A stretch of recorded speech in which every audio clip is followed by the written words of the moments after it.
It's the Reds and the Cubs tonight on NBC Sports Chicago, home of the authentic fan, and a beautiful night here at Wrigley Field. The Cubs opening up a 7-game homestand, Reds for 4, and then the Mets for 3.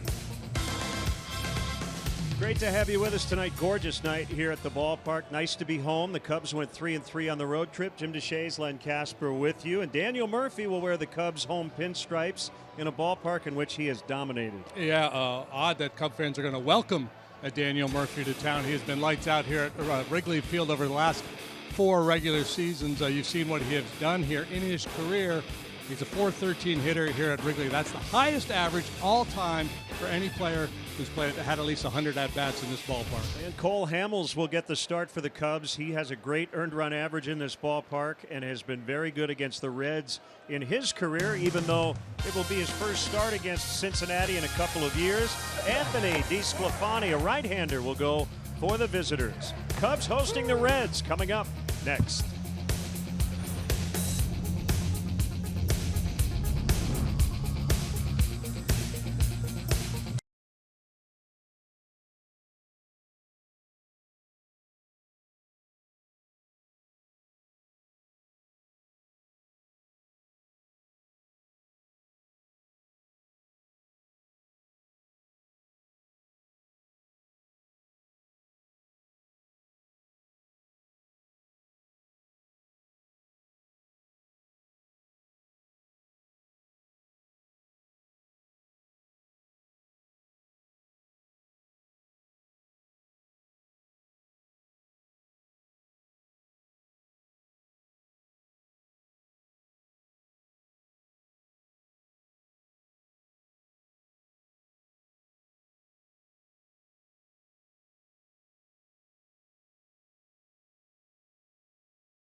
Chicago is brought to you in part by Lexus, who encourages you to experience amazing. Blue Cross and Blue Shield of Illinois, through it all. Ford, who invites you to go further in their fuel-efficient vehicles. Check out our entire lineup at your local Ford store or buyfordnow.com. Menards, save big money at Menards. And by Southwest Airlines, low fares, no hidden fees. That's transparency.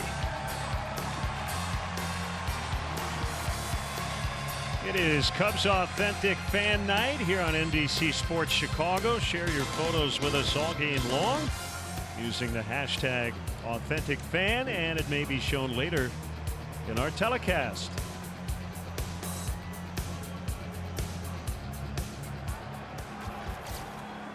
Cole Hamels will pitch against the Reds tonight. The Cubs with a 2.5-game lead over the Cardinals. 3 ahead of Milwaukee. Both St. Louis and Milwaukee off today. The Reds are in last place in the division, 56-71, 17 games back.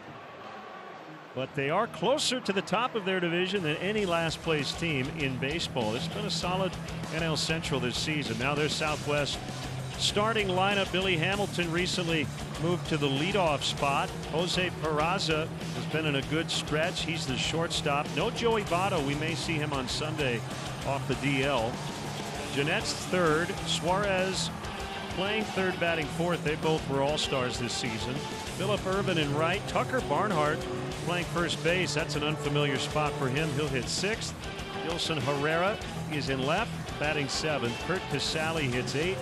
And Anthony DeSclafani, the pitcher, ninth. How about we check in with the Cubs defensively, and it's brought to you by BP. You'll find Kyle Schwarber in left field. Ian Happ will patrol center. Ben Zobrist gets right tonight. Bodie and Baez, the Bees, on the left side of the infield. Daniel Murphy, there he is, the newbie at second. Anthony Rizzo at first. Victor Caratini with a starting assignment tonight. He's behind the plate. Our Lexus Experience amazing starting pitcher is Cole Hamels, who's been absolutely amazing since joining the Cubs. Overall, 8-9 with an ERA right at 4. With the Cubs, 3-0 with a 0.74. This is his fifth start in a Cub uniform. And the Cubs have won his first 4 assignments. First pitch fastball in there for a strike. Billy Hamilton, a switch hitting center fielder who has mostly batted ninth behind the pitcher, but making his 16th start in the leadoff spot. The wind is blowing out tonight out of the southwest at 5 miles an hour, and it's 78 beautiful degrees. Blooped out into right center. Coming on is Zobrist, and he can't quite get it, and Hamilton will have a double. A bloop double for Billy Hamilton on an 0-2 pitch. He has hit over 300 against Cubs pitching this season. It was just 2 out of 15 against Cole Hamels prior to this swing of the bat. Weak contact, and that actually serves him well. He hits it harder. He's an easy out. He's able to dump it right in front of Zobrist, and with his speed, he gets to second base easily and probably will set sail for third base here pretty soon. Names and faces have changed, but Cole Hamels against this Cincinnati laundry has been absolutely dominant. 10-1 in his career against Cincinnati with a 1.93 earned run average. That's through 15 starts. Well, the shortstop Peraza, he has a career best 8 home runs. And he's hitting .331 over his last 71 games. Chris Guccione is a home plate umpire. The crew chief Larry Vanover's at first. Ben May at second, and David Brackley will handle third.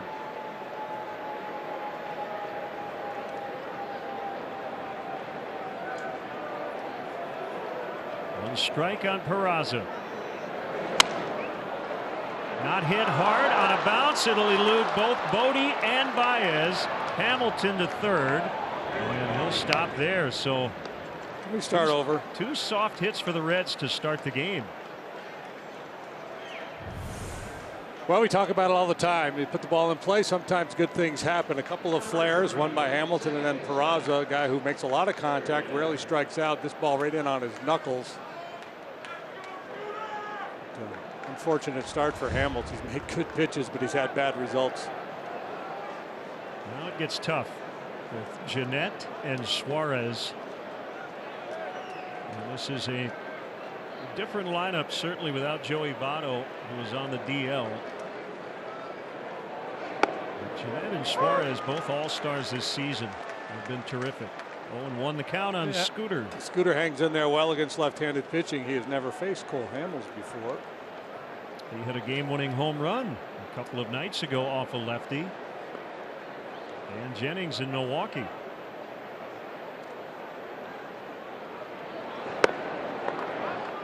Fastball misses outside. 1 ball, 1 strike. Yeah, fastball has been trending upward in terms of velocity. That was going on his last 2 or 3 starts with the Rangers, but it's fastball, cutter, and plus changeup, and a real good curveball as well. Every now and then a slider.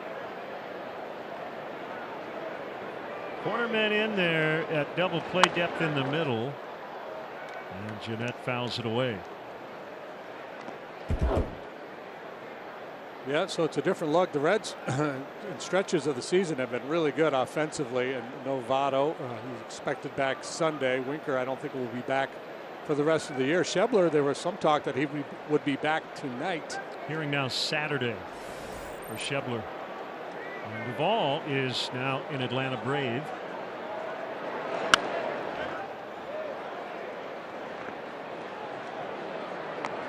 Still 1-2 on Jeanette. Only night game of the series. Everything else will start early in the afternoon. The rest of the weekend.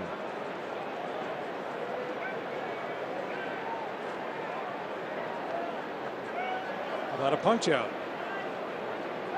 He could use one. And he gets one. Well, Jeanette went way out of the zone. That's the first out. Little man on third anxiety here from Jeanette, and Hamill's able to exploit it with the chin high fastball.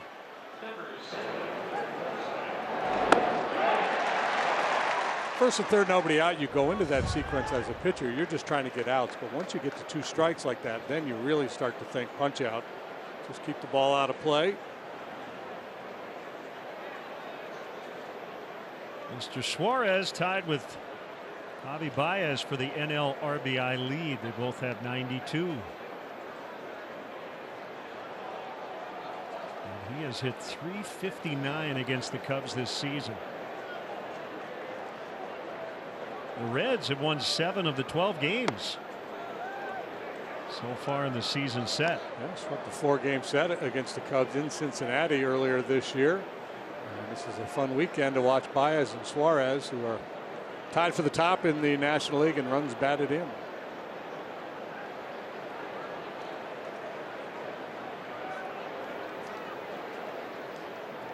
A kick and a 1-0.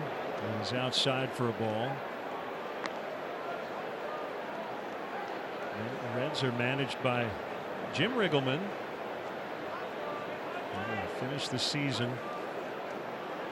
as the interim manager. After they lost their first 3 games, he took over for Brian Price. They have been a 500 club. 3-0. Reds started the year 3-18. They've gone 53-56 under Jim Riggleman, and 53-53 after that 21-game start. They are also a 500 club in games not started by Homer Bailey.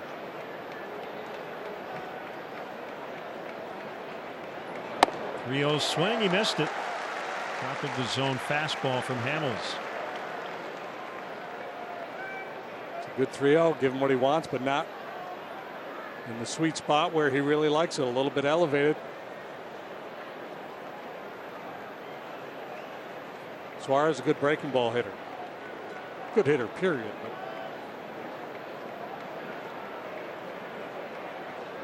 good on the spin. Strike 2. Well located. Almost working with Victor Caratini tonight.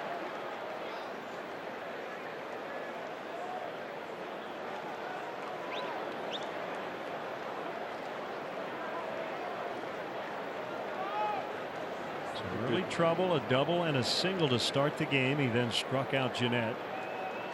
And now a full count on Suarez. Runner takes off from first, and a foul.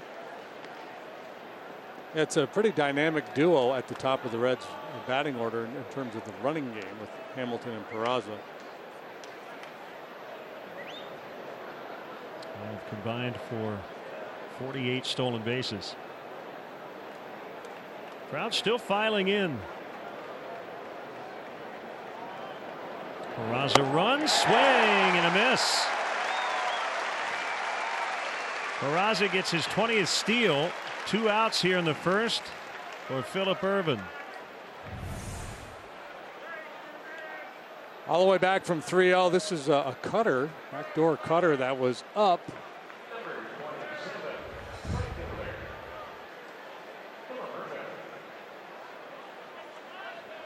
Ervin playing right. His 3rd stint with the Reds this season. He comes in at 292.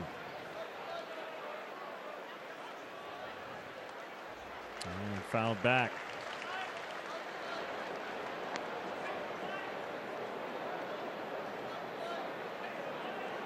Reds batting .272 as a team against left-handed pitching.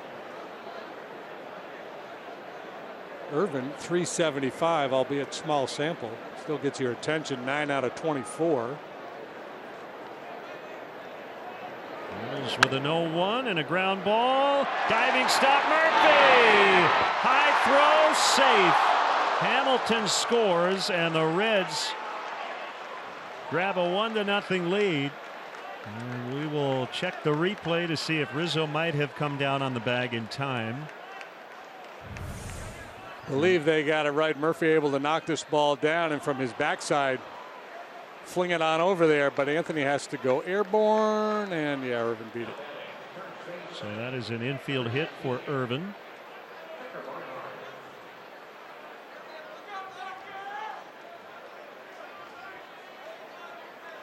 Oh man, how great would that have been had he made the play and then leading into his first at bat as a Cub here at home. Well, not meant to be. So it's Tucker Barnhart, and they've got Irvin picked off. The throw though, Baez behind the bag at second, and I think Irvin surprised Peraza. I'm not sure he had a huge lead over there at third, but normally you take off if you're that guy at third. Strange. They got him picked. Javi's trying to hold his position as long as possible, so he wasn't there to take the throw from Anthony. Peraza just didn't feel like he had a. Yeah, I mean, that's one thing. On if you've communicated with the other guy and you know what he's going to do, you're going to cheat down that line a little bit. But I think that was just Irvin going on his own without any table talk.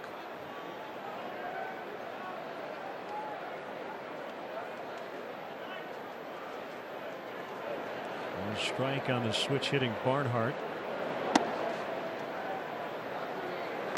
He's playing an unfamiliar position of first base. It's interesting.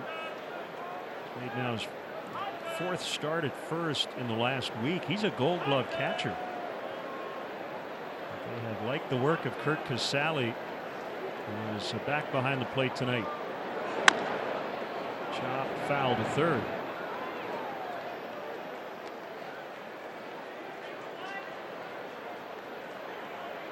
With Votto being down, they probably view this as an opportunity just to get more starts for Casale to see what he can do.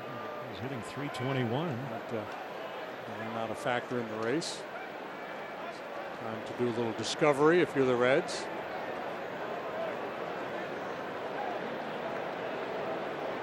Pitch number 23 for Hamels, and a cue shot foul.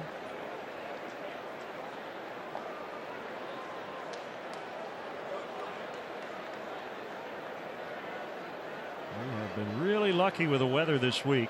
2 gorgeous nights in Detroit, and just about perfect here tonight back home.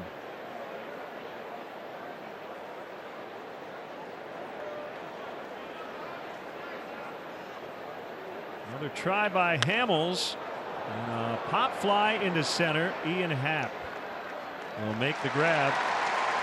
3 hits, 2 steals, and a run for the Reds. Cubs are coming up. Daniel Murphy will lead it off.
2 hits last night. Baez back in a nice stretch.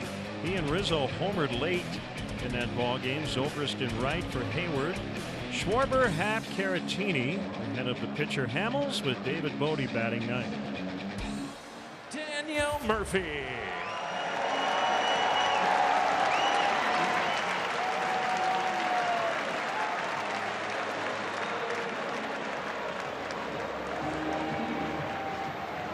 Murphy will start it. Good numbers against Anthony DeSclafani.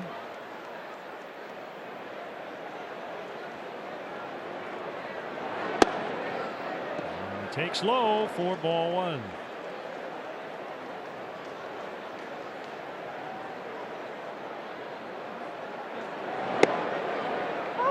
One. The leadoff man is presented by Benny's Beverage Depot. If Murphy gets a hit here, Benny's will donate $100 to the Greater Chicago Food Depository.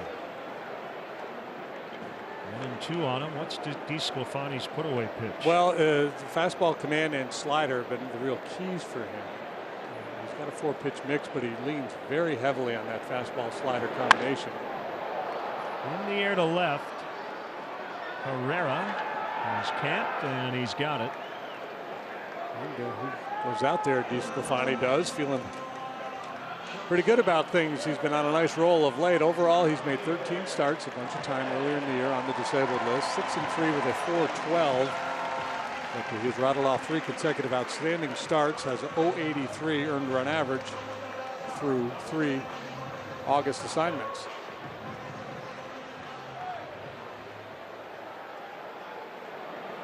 He hit a 3-run homer in the 9th inning in Detroit last night after bouncing one off himself. Bad throw, Peraza. And Baez is safe. That'll be an error. Error induced by the Magic Man. Cast another spell. Pounding ball. Peraza never really sets his feet. Had to hurry the throw and sailed the throw. And this is good instincts here by Baez. A lot of guys are going to be tempted to take that quick turn towards second base and put themselves in jeopardy. He did not. This will be a good time to take a look at the Reds defensively, and it's brought to you by BP. You see Herrera out there in left, Hamilton the speedster center. He'll do something this weekend that makes you go wow. Irvin Wright, Suarez, Peraza, Jeanette, Barnhart, and Casale behind the plate. Anthony Rizzo out into deep right center. It's gone. Cubs lead 2-1. Well. Mr. Rizzo's on quite a roll. It's 3 in a row for Big Riz, his 21st on the year. He had done nothing against DeSclafani previously. 2 for 22 before that home run.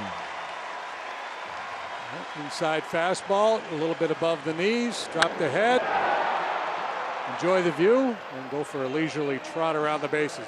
A Ford home run replay.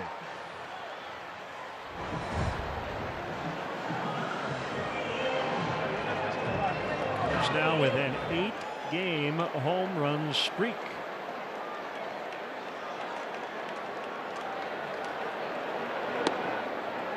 Ball 1 to Ben Zobrist.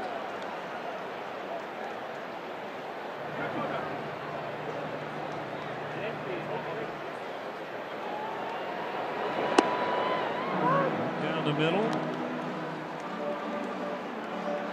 Slider at 86. He's always in right field. Ground ball right to Suarez. Looks like they have scouting reports on Ben. Amazing how that works out. DeSclafani, as I mentioned, pretty heavy fastball slider. He does have a change in the curveball as well, but you see he doesn't use those pitches very often.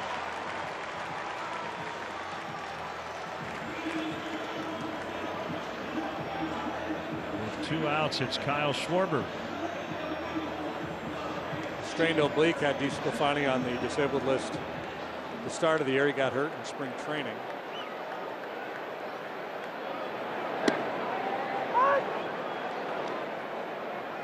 It's the 180th home runs surrendered by Reds pitching, the most in the majors, and that's nothing new for them. They allowed the most in the majors in 2016 and again last year. It's a bad combination. They've had some struggling pitchers, and they've got a home run friendly ballpark. There's a real good tight slider there.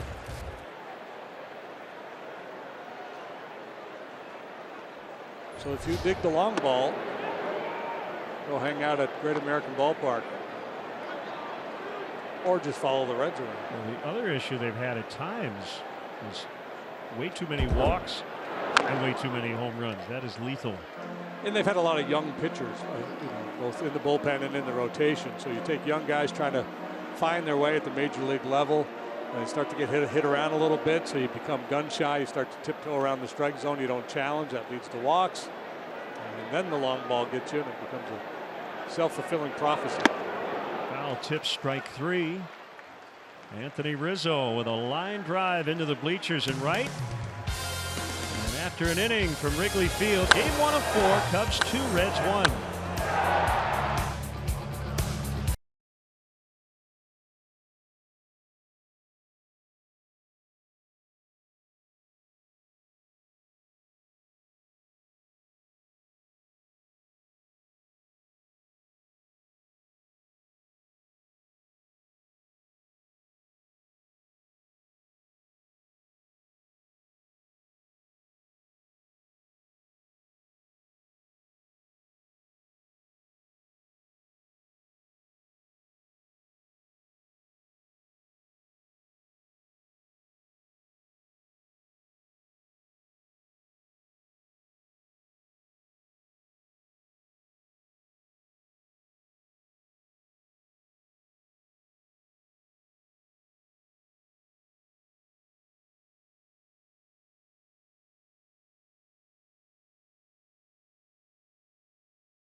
Inning here at Wrigley Field with this Miller Lite game report, and a lot of moving and shaking for the Cubs this afternoon, who recalled Dylan Maples from AAA Iowa, sent Tyler Chatwood to the 10-day DL with left hip inflammation.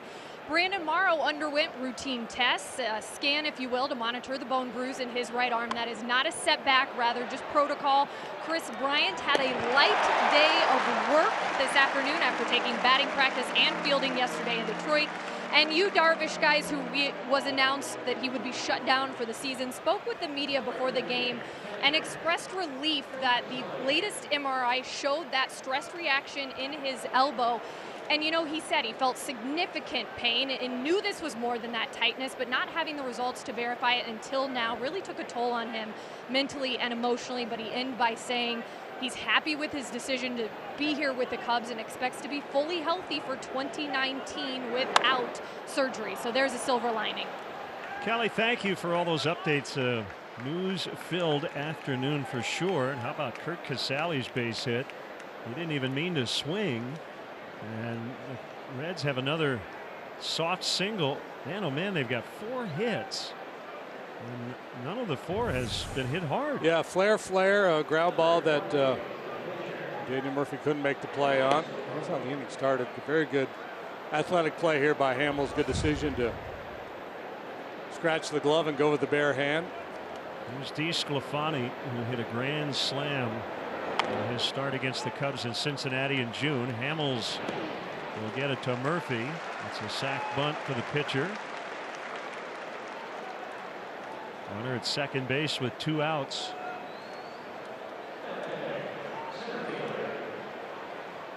Yeah, I would have been tempted to let DeSclafani swing there. Can handle the bat. Already one out in the inning.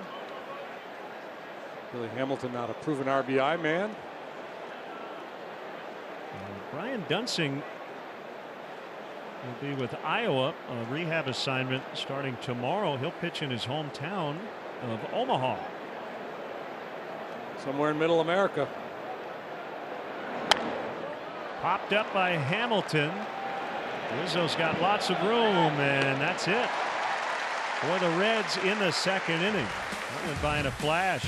2-1 Cubs.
As they chase another NL Central title.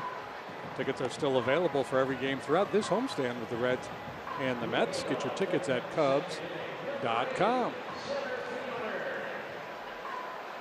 And as you enjoy a cold Miller Lite, look forward to the hold true moment later on in tonight's game.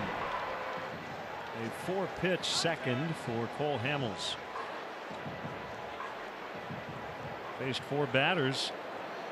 And something happened on the first pitch to all 4. That's rare these days. Ian Happ with a foul strike. Cubs lead 2-1. That's kind of been the story of the Atlanta Braves this year, hasn't it? They've been very aggressive.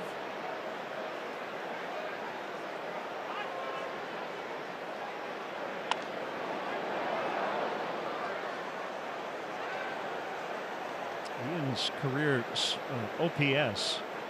And he's only in his second season. 1289 against the Reds. Since the start of last year, it's the second best OPS by any player against any National League opponent. And he gets a hold of one here, and it'll get down. Hamilton will collect it on the warning track. It's a double. Well, Happ continues to do damage against the Reds. Yeah, a little O and S here.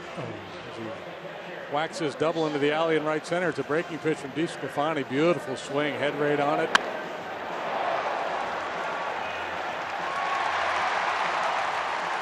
Had a breakout game in Detroit last night. Hopefully they can keep that running. And there are the numbers on Ian Happ against Cincinnati, where he played his college ball.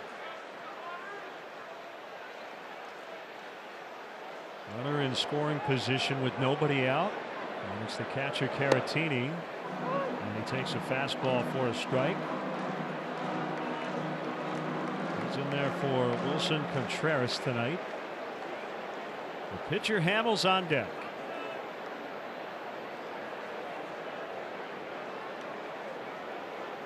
Here it comes. It's a strike, well located, just like that first pitch.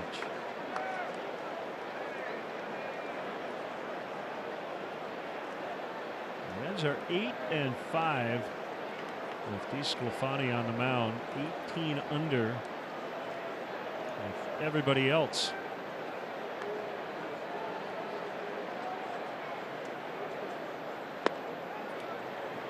Low that time.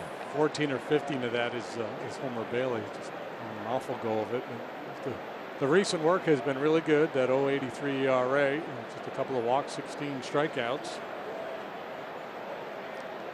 Last time it was at home against the Giants, 7 2/3, 6 hits, 1 run allowed.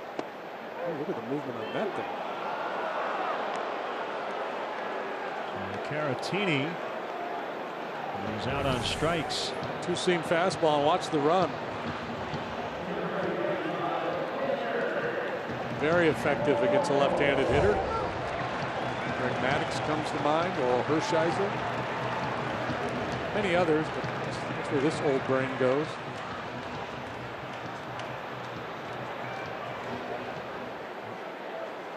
I'm always curious. We've seen a lot of teams play in the corner guys in. Suarez on the grass. Well, the pitcher at the plate, 1 out and a runner at second, which is not a bunting situation. No, I think he's just taking away the bunt hit. I don't think they're defending against a sacrifice there. So would he have been in on the grass with nobody on base? Probably even with the bag. Okay. Throw to second is high. The other times too, if you don't anticipate hard contact on that side of the diamond, you play in just to take away the chopper, to be able to make a play on the chopper, the slow roller.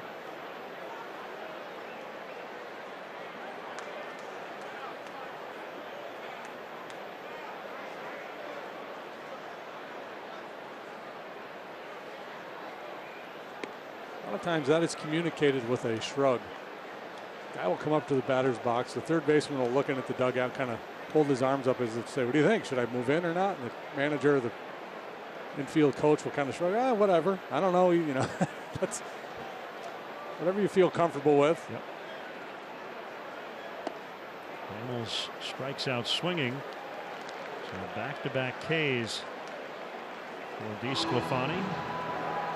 High-speed action is powered by Xfinity. And this felt like a really big home run. I mean, it did give the Cubs the lead. It kind of got the dugout a little more relaxed after the Cubs had scored just 1 run in 5 consecutive games. And they would end up homering 3 times last night. Yeah, we saw some frustration, guys slamming bats, guys hitting themselves in the head with their bat. So, took some of the heat off when David hit that home run. Guys were able to relax and play an add-on. Come to the ballpark today with a different point of view. It is now American Legion week, so everybody got here a little later than usual. It will be Players Weekend starting tomorrow afternoon.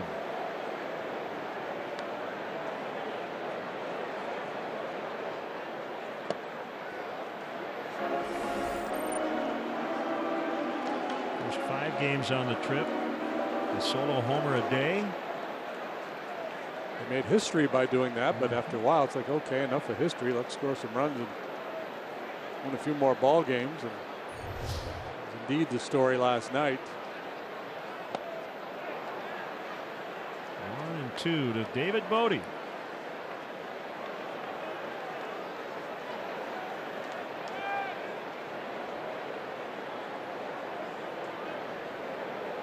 Stefani did not pitch in the big leagues last year. He was injured. A couple of minor league appearances trying to come back. Ultimately had to be shut down. Yeah, the last 3 seasons injuries have been the big story. Strained oblique 2016 and again this year. And the arm issue last year, and he just struck out 3 after the half double. Cubs 2, Reds 1 as we head off to the 3rd.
If you are heading to Wrigley Field, watch today's NBC Sports broadcast at Godson's. To see the complete list of the bars of the game presented by Miller Lite, visit NBCSportsChicago.com.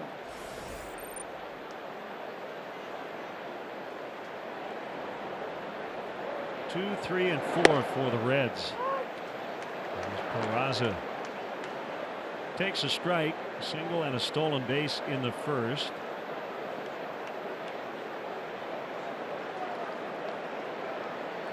Almost back to work. 2 bounces. Baez will handle it.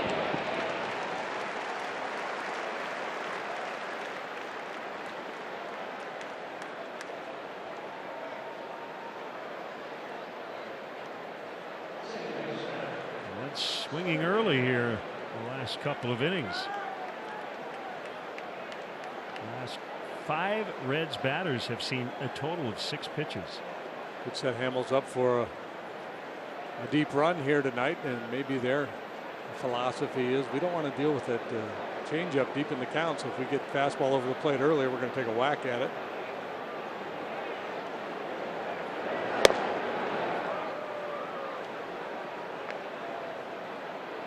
Mentioned that 1.93 ERA he has against Cincinnati. That's the lowest in Major League history against Cincinnati for pitchers who have made at least 15 starts.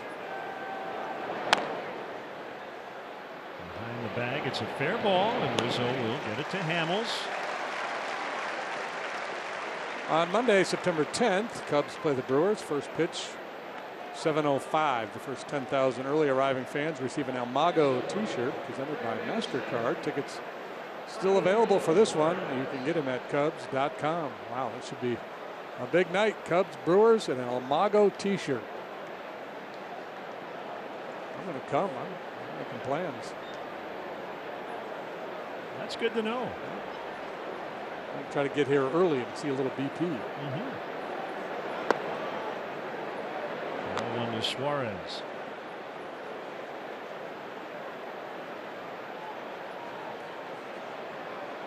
Right-hander Alec Mills will start for the Cubs tomorrow in the place of Mike Montgomery, who's on the disabled list.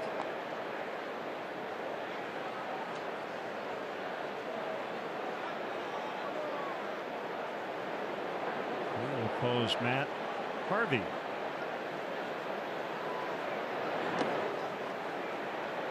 I believe I read where Matt had been claimed on waivers by somebody, but he's still in a red uniform. It was 3-0 on Suarez, second and third, 1 out in the first. And Hamels came all the way back to strike him out.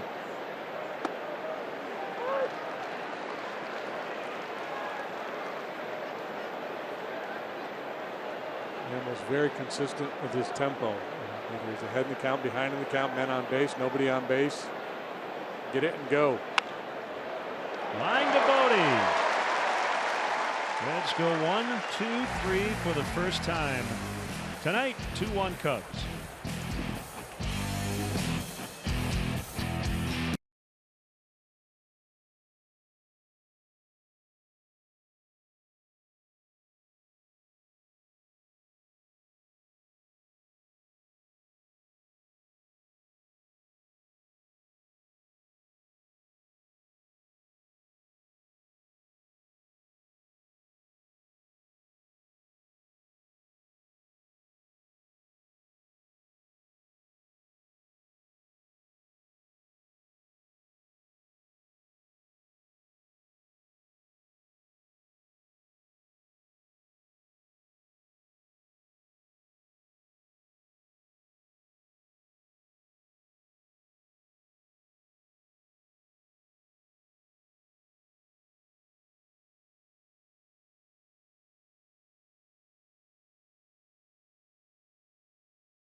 Oh yeah, it's gorgeous out. I mean, when you don't feel anything, you know it's perfect weather. Murphy with a weak ground ball to the shortstop. And Peraza will throw him out. Were you surprised, like we were, Doug, that Murphy went unclaimed until the Cubs were able to grab him? Yeah, very surprised. I mean, there's that chess game of who's going to be claimed before, and sometimes there's a defensive move. You claim someone to keep them from going somewhere else, but you know, Murphy, especially the postseason coming around, where he's been legendary and such a key spark guy you can put at the leadoff position day in, day out. He's got power, and he really improved his game over the last 3 years, where he's a deep threat in that lineup. He has 2 with his 26 home runs. And takes ball 1 from DeSclafani. I mentioned earlier it is Players Weekend, so it will officially kick off tomorrow afternoon, and all the teams will wear very colorful uniforms. And what's going on with Javi? Wrist or finger or something. In that swing, he dropped the bat. So flexing that right wrist. Let's see. Last night he fouled the ball off his leg and went down. Then he got up and hit a long home run. And you can speak to that kind of awkward check swing. Yeah, it's sometimes worse trying to stop it. I mean, if you swing through it, and it's not certainly the third strike, you try to finish it, because when you try to stop, it could be worse. 2 balls, 2 strikes. And then there was guys that had these, you know, what I called, you know, the in-between, the slurves between the slider and curve, and it would speed you up and slow you down almost in the same pitch, because you're thinking it's a curveball, or if you're sitting out as a slider, all of a sudden you're late. And those guys put you in between all the time, because you're kind of you're anticipating it, and then you're in front of it, and then you try to stop yourself, just like Baez did. So this guy has that kind of slurvy kind of pitch. High fly ball out into center. Way out of here. Oh, Mago, my goodness. Number 27. Well, he injures something, and then he homers. Yeah, That's the new deal. Yeah. He's just setting him up.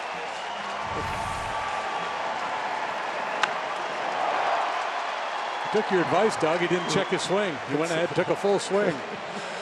I guess slurvy is the word of the day here. Slurvy. Did he sit on the slurve?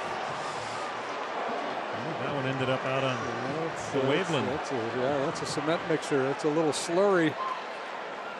That ball is next county. So the Cubs lead 3-1.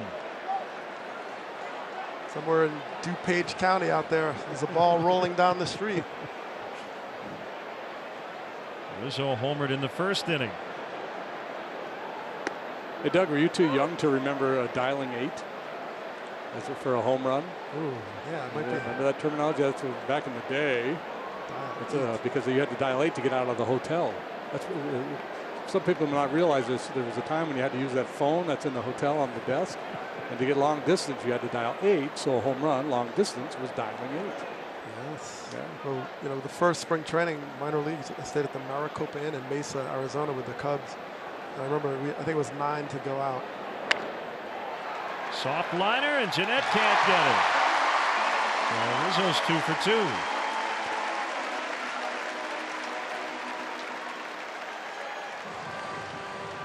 Both teams here have been pretty aggressive the last couple of innings. Swinging early in the count. Now Zobrist.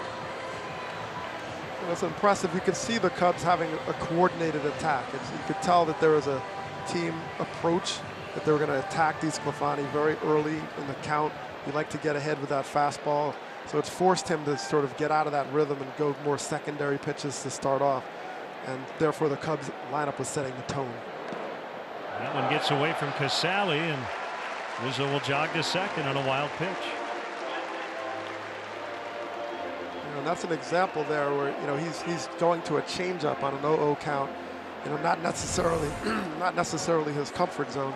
So he's trying to turn it over there and also locate it at the same time. And if you're not perfect with it, all of a sudden now you're in a situation where you advance the runner 90 feet.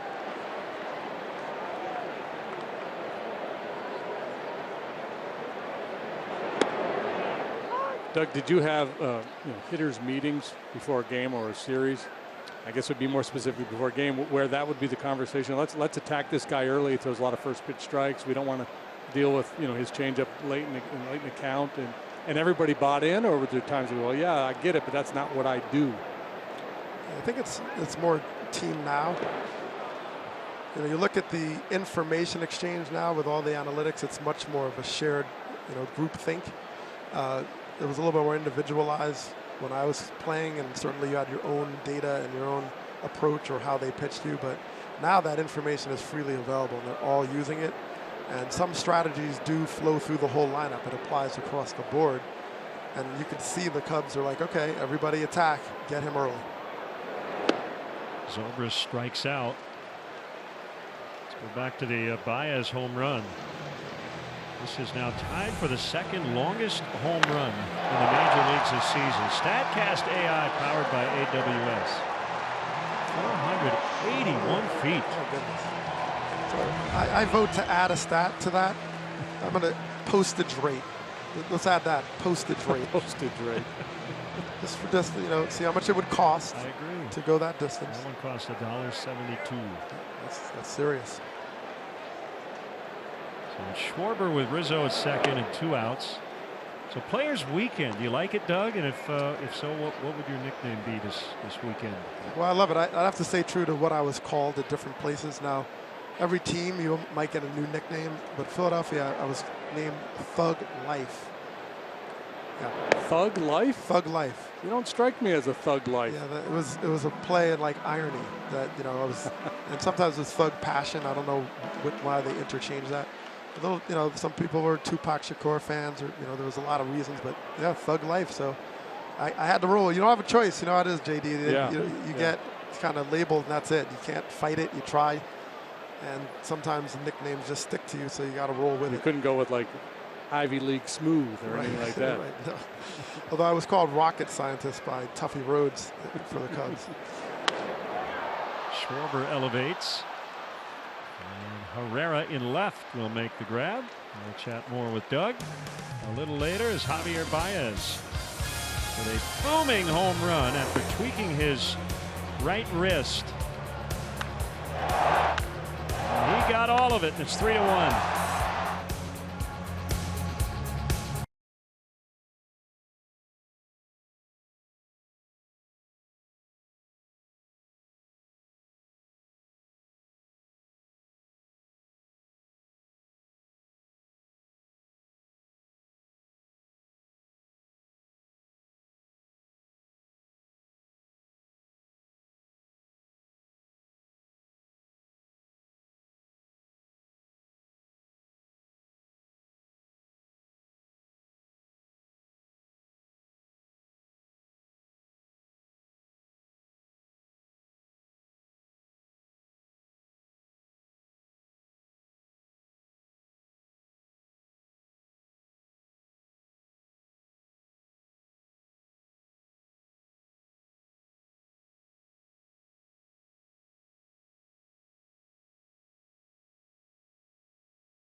Chicago Cubs into your X1 voice remote and get live team stats on your TV. Change the way you experience TV with Xfinity X1.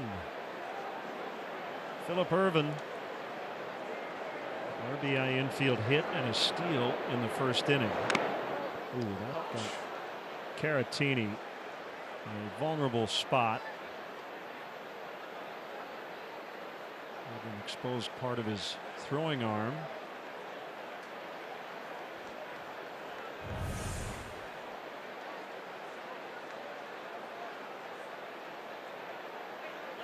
Shoulder. Point of the shoulder. And he got a little conk on the noggin. No, he didn't. Just the ball.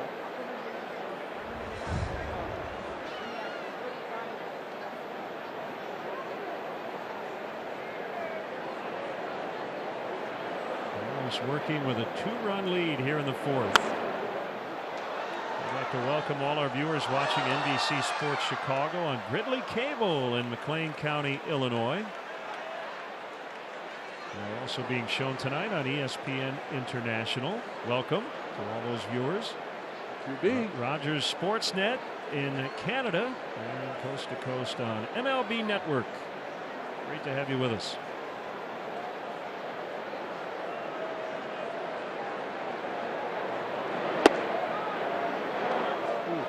Thought he had him. Change up at the bottom of the zone. He's probably stunned that Irvin didn't swing it at that. That's a chase pitch right there. That's a perfectly executed changeup.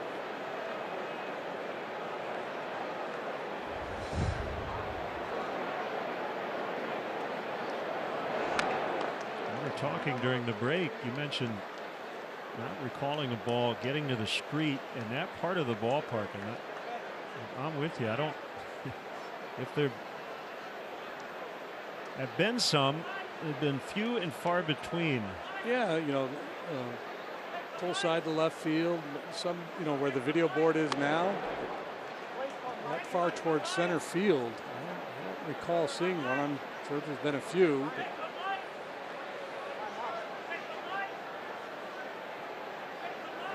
Doug, did Sammy ever hit one in that area under Waveland? I have not seen a ball hit that far. Yeah. I know he hit the camera shack. I mean, I know Toby Borland, wasn't he hit it across the street here? So when I was with the Phillies, Sammy destroyed us, but I have not seen a ball hit straightaway center like that. I mean, that is, I'd have to hit that ball twice, maybe 3 times to get that distance. He hit it high too, so I mean, if he straightens that out, he might hit a building across the street. Didn't Clemente hit one that just passed by the center field scoreboard? That could be. I know Dave Kingman hit one that rolled up Kenmore.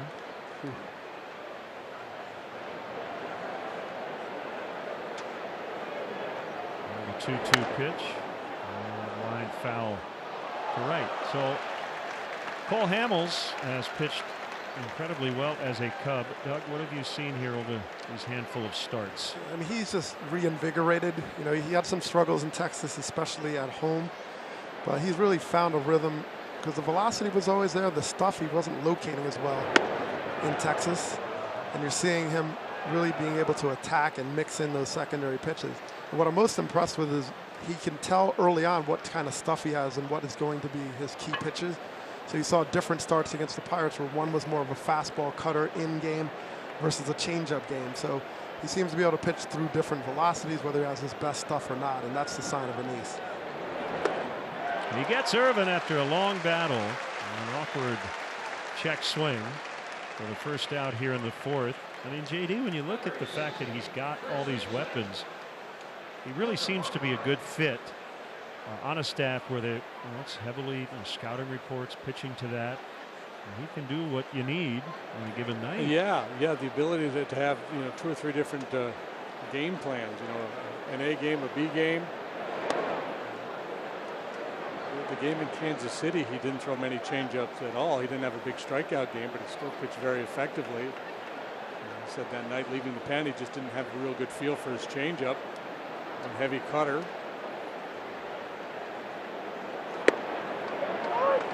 And remember, like Hamels broke in, the changeup was the legendary pitch. That was the pitch that separated him. And I remember in spring training, 04 against the Yankees, he struck out Jeter, A-Rod, and I think it was either Bernie Williams. And you strike out these guys, and it was he kept throwing changeups, and they could not adjust to it. And I was like, that is a special pitch because these guys know it's coming, and they're unable to make adjustments. And that really put him on the map as a top performer and prospect for the Phillies now. 3-1 on Tucker Barnhart.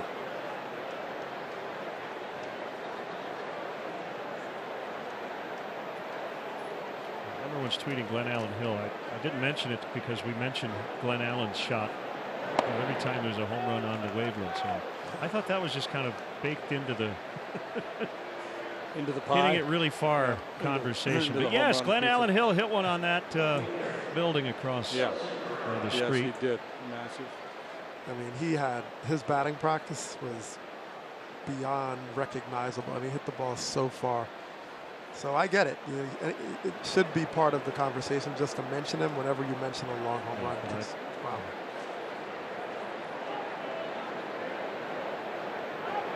I know Cub fans are smarter than that. We didn't have to mention it. They already know.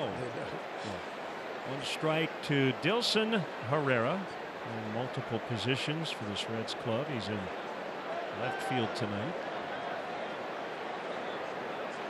Martini sets up toward the inside. Hamels hit his spot. I think the glove was off the plate to start. And it's 1-1. It's starting to be a little more disciplined, a little more patient anyway with their approach. Barnhart's always been a guy who'll take a walk.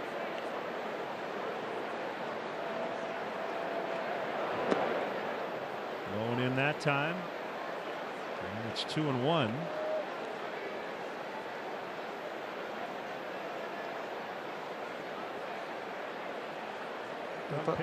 Paint the picture of you're a Cub on August 23rd. You're in first place. Yeah. You're making all these acquisitions. You're trying to win a World Series, and then you're a Red. You're in last place, and you've basically been there since the start of the season.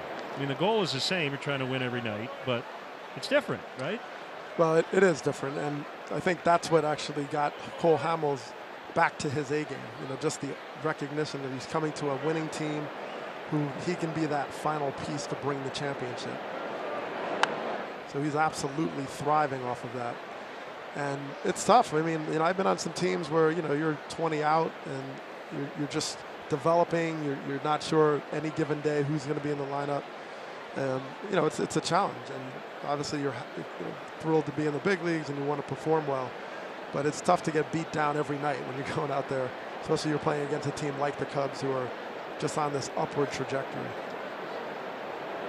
3-2 runner going and a broken bat liner, and that'll be a double play as Bodie will throw to Rizzo. Barnhart already at second base, and that is it for the Reds in the fourth. Cubs 3, Cincinnati 1.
Saturday, September 8th, with special guests Rise Against and Machine Gun Kelly.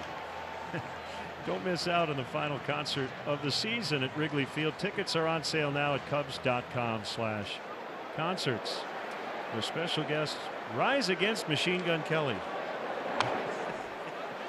It's two bands, not one. The super band. Authentic fan night. We are enjoying your tweets. Oh, I like that one.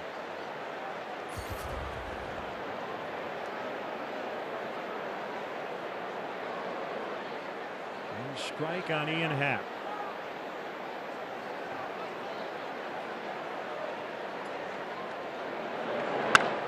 Bounce toward the middle, right behind second base.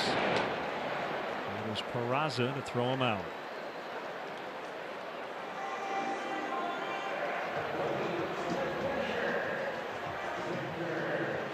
They need to start a band, Rise Against the Machine.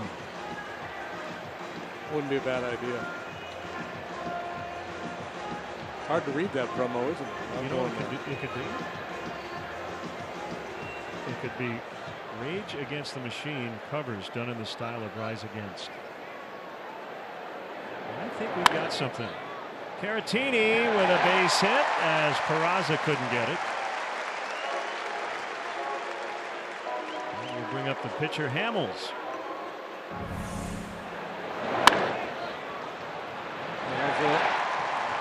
Staying on the shortstop side for Caratini, and understandably he's not a dead pull hitter. Cubs do here, man on first, one out. David Bodie on deck. Suarez in at third, anticipating bunt.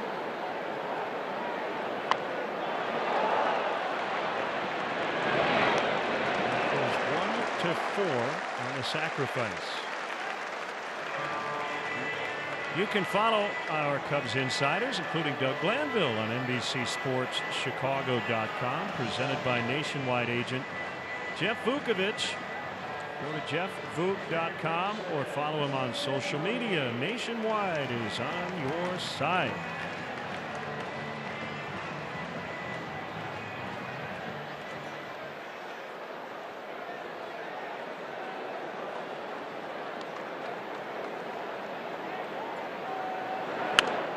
David hit the home run last night to get things going for the Cubs. He also worked 2 walks, and in both occasions he had men in scoring position, one on second, one on third. And so very good discipline accepting those walks. I think that's part of the reason why Joe went ahead and had Hamels drop the bunt down there, trusting Bodie to have a good plate appearance. Get out of himself here, get a little careless with a man in scoring position. Hard hit grounder, backhanded Peraza, long throw, and he gets him. Bodie continues to hit it right on the button.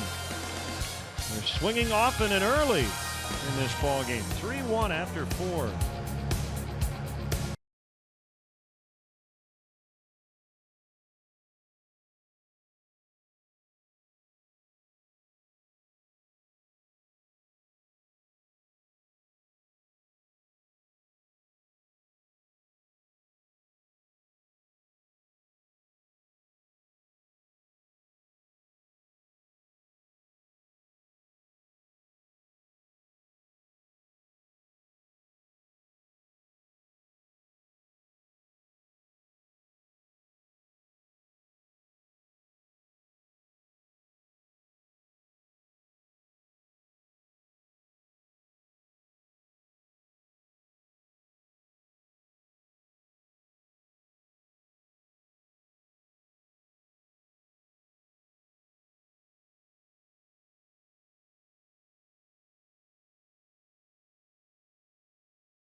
1920, and up to the first 10,000 early arriving fans receive a Cubs digital alarm clock presented by NG. Tickets are still available for the game at Cubs.com.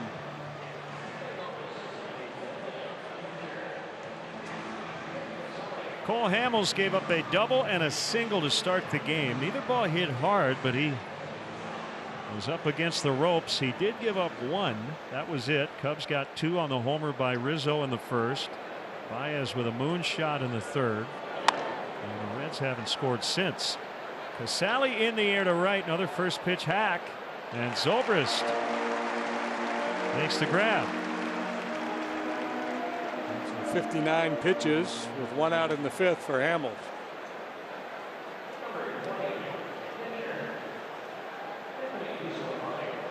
There's always a yeah but in this game, right? You can swing early and you might be able to beat a guy that way, but if you don't, you might add an inning or two to his performance. Kind of a risk reward approach. Cole pitched 7 innings against Pittsburgh last time, 7 against the Nationals the time before.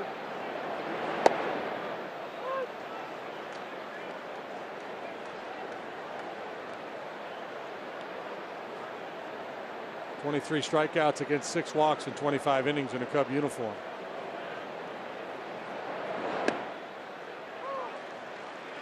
Paint job that time. He's got to go to the upper. If he hits that corner up and in, he'll have bingo. He'll get all 4 corners. I don't know if he knows that. This would be a good time for Hickey to go out there and tell him. I was going to say, get there. Call timeout. Bingo. Well, he still struck him out. He didn't make the letter H.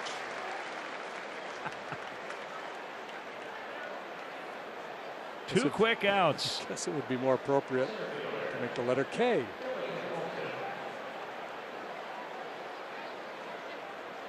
Hamilton taking his time, as a good leadoff man does, after the pitcher made an out. Wouldn't you love to hear that conversation, or have somebody say that in a post-game press conference? A pitcher, well, what was your goal? Well, I was trying to hit all 4 corners for bingo, and then I thought about making some constellations on the pitch cast. Orion's belt would be cool. The chaos theory, right? Just do something completely random. What would you like Greg Maddux next level thinking? I'm just going to try to. Well, did you see the story? I don't know who wrote it. The story goes that Maddux was shaking off his catcher. I don't know if it was Henry Blanco or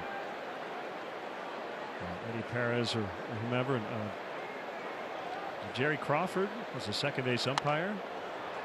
Bloop hit for Hamilton. His second hit of the night. And he said, well, what are you thinking about throwing? He said, I don't know if I should throw a fastball or a changeup. What do you think? And Crawford said, how about a changeup? And he did, and he struck the guy out. I completely believe it with Maddux. Why not?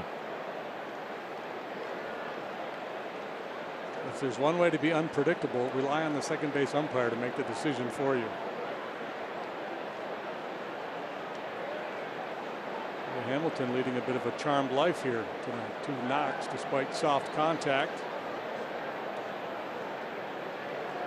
Hamilton is second in the National League in stolen bases, and they've got him picked off maybe, and get the ball to Baez. Rizzo tags him out. So Hamilton caught, and that's it for the Reds. Hamels gets Hamilton. Still 3-1.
Murphy is 0 for 2 in his Cubs home debut. And he takes ball 1.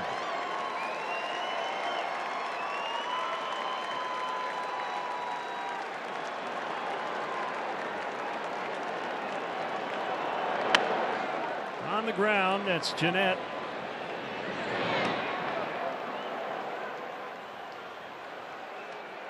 Time for our Liberty Mutual Insurance field coverage. Cole Hamels picking off Billy Hamilton, and here a nice play on a bunt attempt. Wilson Herrera back in the second. Normally a guy with Hamilton's speed would just keep on going to second base, and he's so quick. He has the ability to close that gap in a hurry and make that throw from the first baseman very difficult.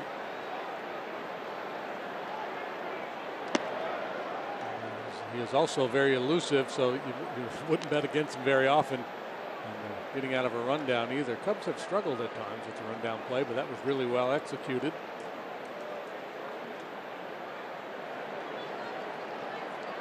This is the first time we have been around Cole Hamels on a daily basis. Line drive out into right center for Baez. It will get to the wall. And he's got a double. So this is his 4th consecutive multi-hit game. Yeah, he had gone dormant there for a while, but really spanking the ball here lately. That long home run now, a double into the right center gap.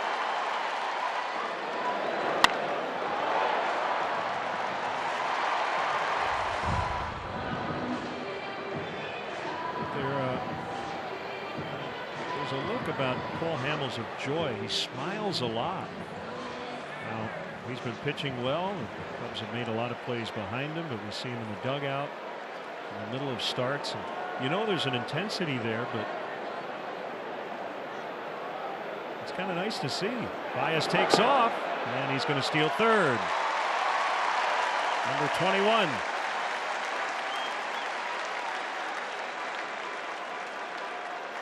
He gets there with just 1 out, and Rizzo in the batter's box. Reds will likely pull the infield in.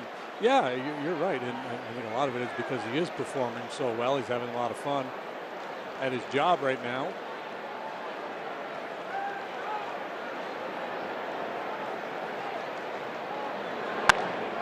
Rizzo smokes one foul to right. Hello, Sheffield. Mr. Sheffield. Maybe the worst Nanny impersonation ever. Remember her? Yes, I do. That's a terrible impression. Yeah.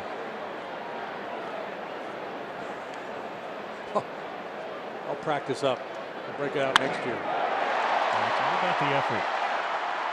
Leap and a catch by Hamilton. What a play. It'll be a sac fly for Rizzo. He's got 3 RBIs tonight, and it's 4-1. There's the play you were talking about that Billy Hamilton would make. That ball took off. Yeah, the ball really carried, and Irvin was surprised a little bit by the Baez ball. This is kind of like a 1-iron here. It's really squared up. Just doesn't want to come down for Hamilton, but his speed allows him to continue to track it, haul it in. The stolen base by Baez of third leads to an RBI for Anthony.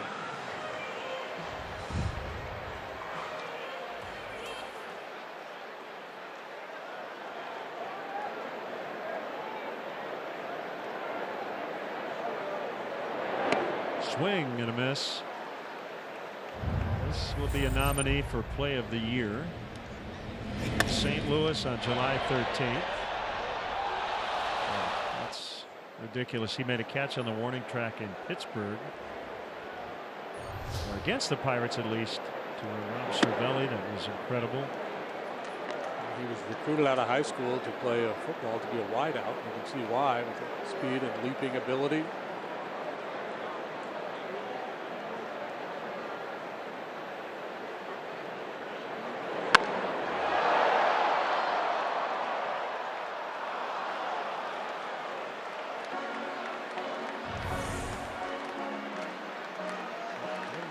Some damage. Big leg kick. really been the one constant all year long. Virtually slump-proof this year.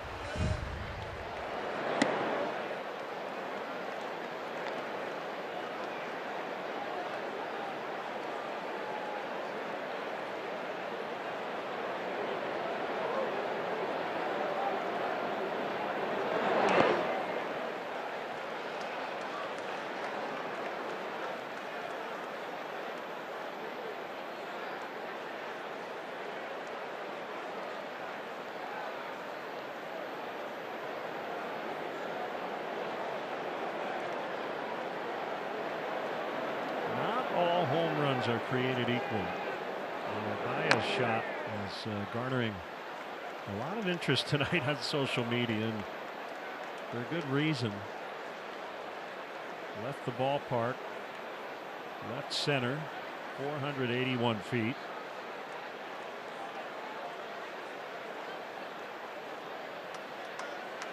His only knocked in one. Rizzo knocked in two, but it's usually about the distance in terms of how people talk about a home run. Zobrist with a base hit.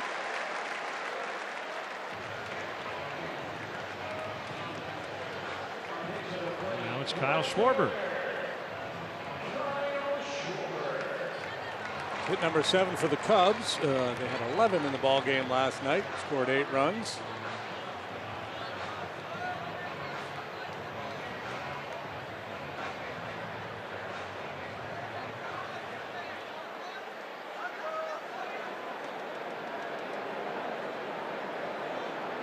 Referenced earlier American Legion Week, for those of you not in the know. So Joe Madden strategy that he employs once a year, where he just wants his guys to back off a little bit.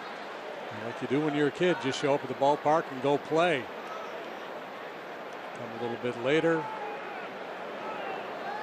Don't do as much pregame prep. I'm sure guys still get in the cage and get their swings. Some do.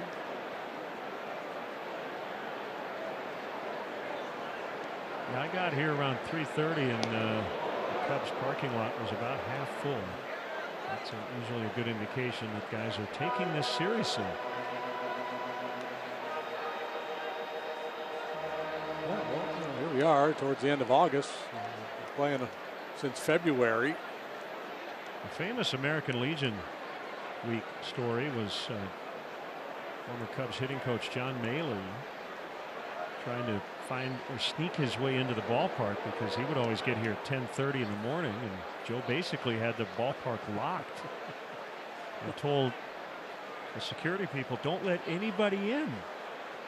And Maley basically said, I have to get in. I have to do my reports. I got to do my thing.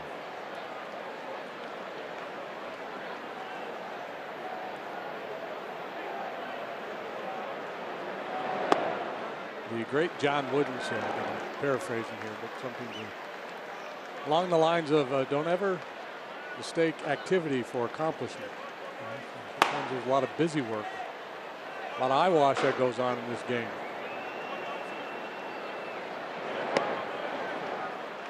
Yeah, and by eyewash you mean, showing others that you're showing up at 2 o'clock in the afternoon. Doing your thing. I would say the other reason it's done is out of a sense of routine and avoiding anxiety, feeling like you can't cut corners and still be successful. And invariably guys do, and realize that they're going to be okay. But, that's not easy. A lot of big league players and coaches and broadcasters, for that matter, as Schwarber lines out. I know you've been here since about 12:30. We appreciate the effort. Yeah, well, I had to do my notes. 4-1 after 5.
Welcome back to Wrigley as Authentic Fan Night rolls on here. And tonight's Authentic Fan, Jim McNamara from Hoffman Estates. What makes you a Cubs Authentic Fan? Rumor has it I like to paint lawns. I've been a Cub fan all my life, come from a big family, but 2015 I painted our lawn for the first time, and it didn't quite work, but 2016 it was the magic touch. So we had a lot of fun with the neighbors and people coming by, and I've always followed the Cubs. I love watching them, but the lawn ended up being a little bit more of advertising that I bargained for. A very impressive display, something everyone got into. And what's the best experience up to date then? Definitely the booth, meeting Len and JD, and the production trailer was just unbelievable. Okay, a lot more work. It is a lot of work, isn't it? There you have it. Well, for any of you at home who'd like this authentic fan experience, head to NBCSportsChicago.com/CubsAF. For Jim, Kelly, we send it back to Len and JD. Go Cubs. Kelly, thank you. Jim and Lisa, great to see them up here, and we had a blast. We enjoyed meeting them. Yeah, they have a bunch of family and friends scattered around the ballpark tonight. 2 strikes to Jose Peraza. Reds without Joey Votto, who may be activated Sunday. I'm having a little Joey Votto withdrawal because typically when we play the Reds, we have a lot of Joey Votto conversation. For good reason. He's really something else, and he's a fun guy to break down. Pitchers don't mind that he's not in the lineup for sure. Swing and a miss. Tough guy to strike out.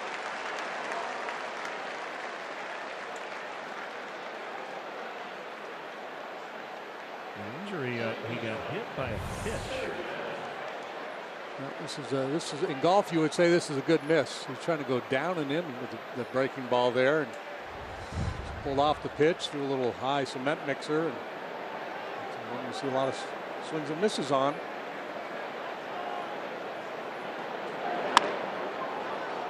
Into center field from Scooter Gennett. He'll park at first base with 1 out. On Monday, September 24th, the Cubs take on the Pirates, and they celebrate Hispanic Heritage Night at Wrigley Field. All participants that purchase tickets through the Community Nights page receive a Los Cubs t-shirt. For more information and to purchase tickets, visit Cubs.com/communitynights. Just to finish up, Votto hit by a pitch from Ryan Madsen. On the right lower leg, so he's got a bruise there. Trying to play through it.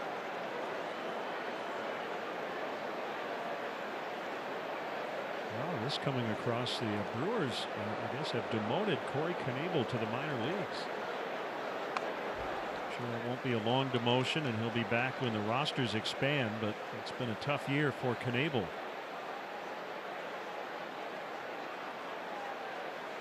And maybe a situation now where they don't want to use him in high leverage situations, and they don't want him sitting around in the bullpen not throwing, so get him to the minor leagues and can really regulate his work.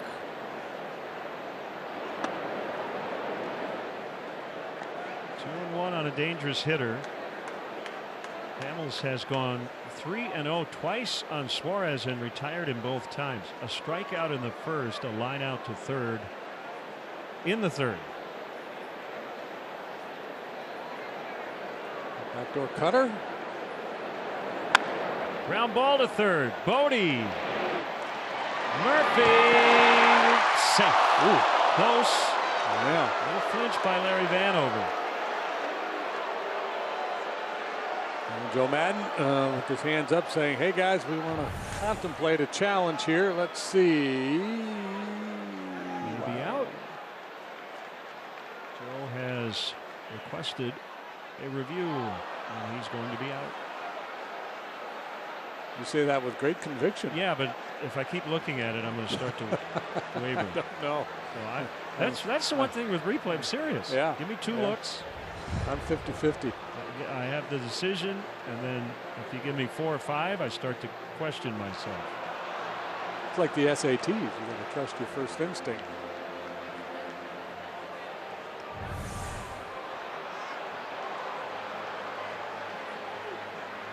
Good slow-mo look here. The race between the ball and the foot.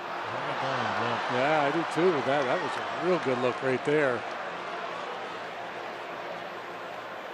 Last night we had a call at first. It looked safe-ish, but the call stood because it wasn't conclusive. So.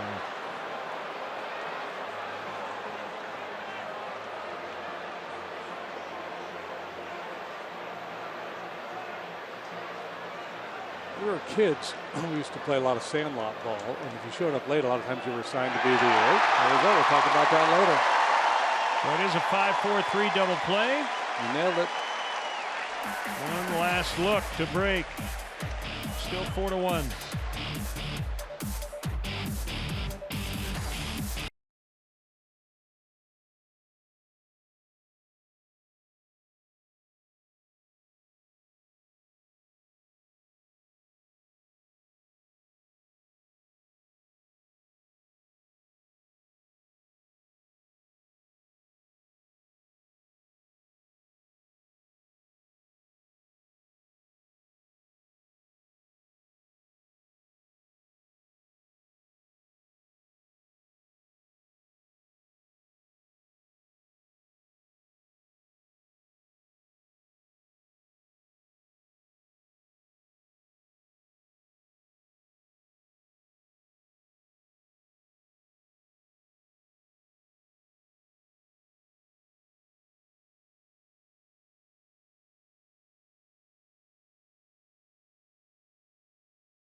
To their 4-1 advantage.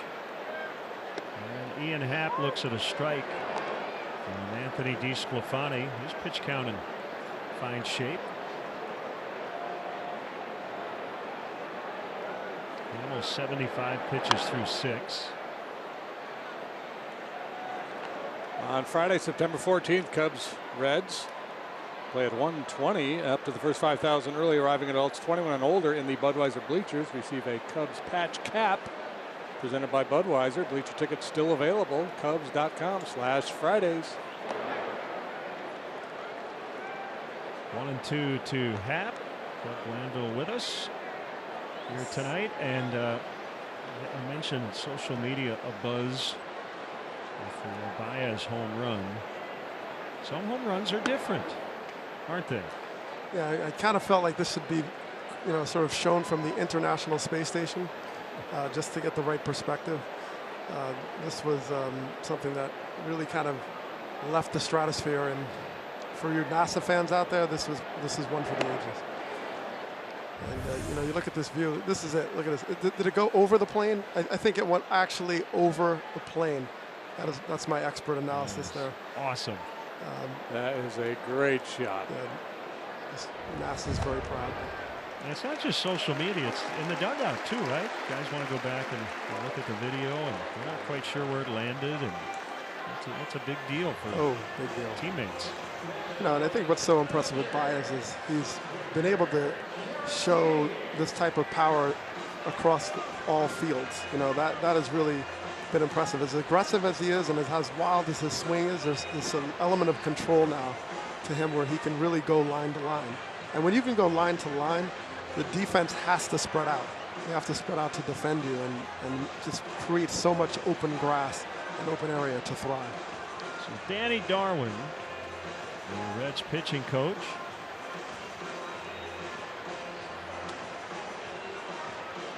You know, what should happen tomorrow is one of the Reds players should be on that rooftop across the street with a baseball and a big bullhorn and let DeSclafani know that he found the ball. It's the proper way to handle that. Found it. Yeah. Navy Pier. Maybe he could be at he could be in the sort of the Ferris wheel going around and have the ball in his hand. Say, I found it.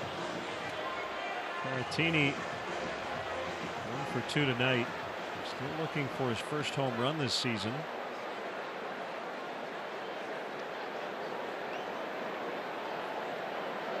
So Happ with the walk, and he's going to take off. And Hamilton will make the catch. Happ did not get all the way to second.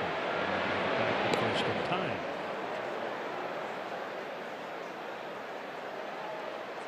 Bad idea to play a little hit and run with Caratini. Contact guy. Garrett is a left-hander. Lorenzen the right-hander. Lorenzen also has been used as a pinch hitter. So if you bring him into the game, you don't necessarily have to pinch hit for him. Happ goes again. Hamels swings and misses, and Casali won't even throw. So Ian has stolen base number 6. Well, you like a night like this, Doug. We've seen a lot of guys on the move. Yeah, they're definitely putting in motion. I mean, I think they noticed that DeSclafani kind of got off of his first pitch fastball approach and started going to secondary pitches a little bit more. And if you pick the right pitch in that sequence with someone is starting to lean on his secondary pitches, that's how you get those great jumps and make it easily.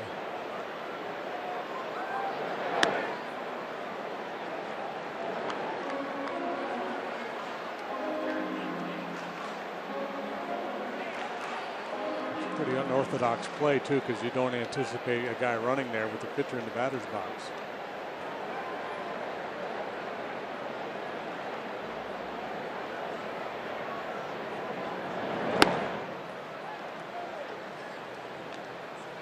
One and two.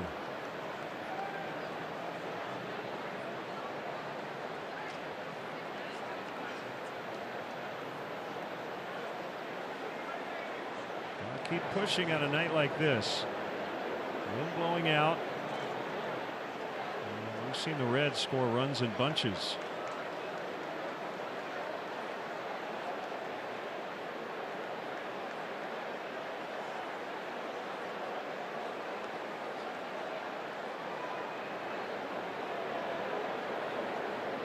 Long pause at the set. Now the pitch.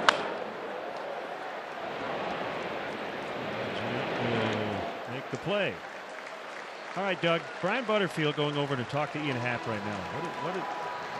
What's he telling him? We often see coaches, players, they remind people how many outs there are, and I think fans think that it's overkill, but guys forget all the time, right? We do, yeah. We forget. And there's like 35 scoreboards too, and it's just like you're in the zone. But I think he's talking about, hey, you know, Murphy's up. Just, I'm sorry. Eddie Bodie's up at this point with the lineup, but with an opportunity of a ball in the dirt, could get away from the catcher. Fly ball shallow right, and Jeanette out, and he makes the catch. Good stuff from Doug Glanville. You'll hear him on Post Game Live, and the Cubs lead 4-1 as we go to the 7th inning from Wrigley Field.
getting to enjoy this Cubs 4-1 lead with his feet kicked up in the dugout right now. But it was an eventful morning for the catcher, who made a surprise visit to his good buddy Daniel Rodriguez, who, watch his expression here, so excited to see Wilson Contreras and share him with his classmates at Inger School in Franklin Park.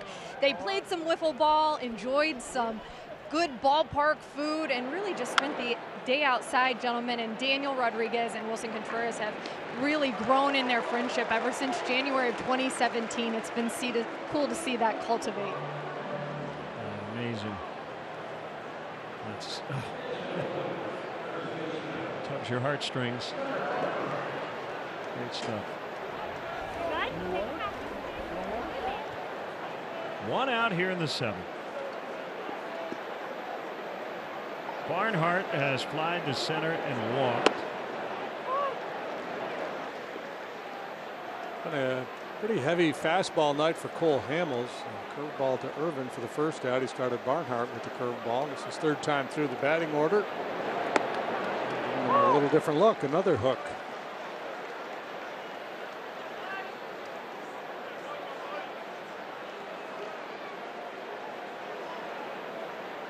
Why not do another one? Little dribbler. Hamels off the mound. Very nice play. And we saw him take a quick peek to find Bodie there. All right, I'll handle it. Quick off the mound. Finds Bodie, says nope, I'm the best option. Play the whole game.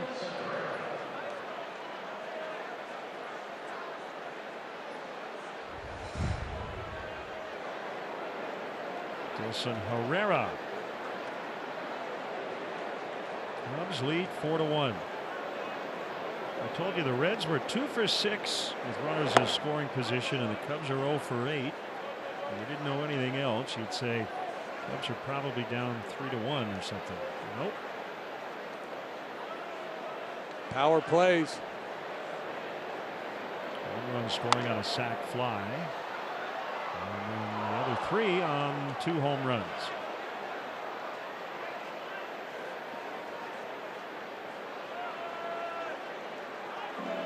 We'll get a new bat. Only does that. I mentioned Thursday, September 13th. Anthony Rizzo is hosting a champion challenge at the Lakeview Chicago Athletic Clubs. Raising money for his family foundation, which does amazing work. So Chicagoans of all fitness levels will team up in 4 waves of 90 to complete a 1-hour group circuit workout. That's right up your alley, JD. Soft liner. Snagged by Baez. El Mago to win the Reds' 7th. Time now for a 7th inning stretch, brought to you by St. Xavier University with Graham Elliott. Tonight's guest conductor for Take Me Out to the Ball Game, Chef Graham Elliott. Gary, are we ready? All right, Cubs fans, let me hear ya. A 1, a 2, a 3. Take me out to the ball game. Take me out to the crowd.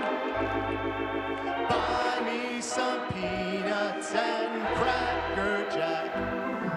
I don't care if I ever get back, and will root for the Cubbies. If they don't win, it's a shame, for it's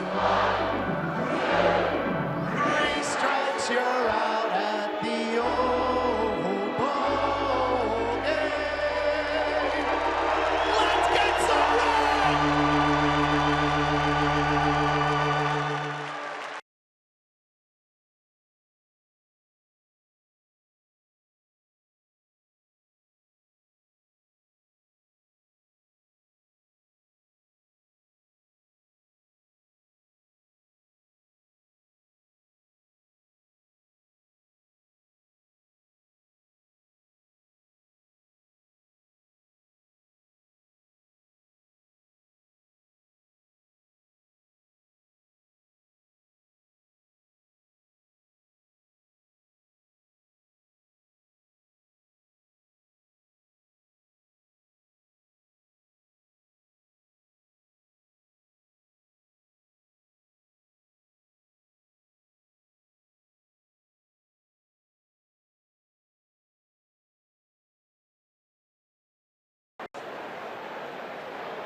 Underway in the Cubs' 7th. 1-0 on Daniel Murphy. Starting pitcher still working. Late into this game. 2-0.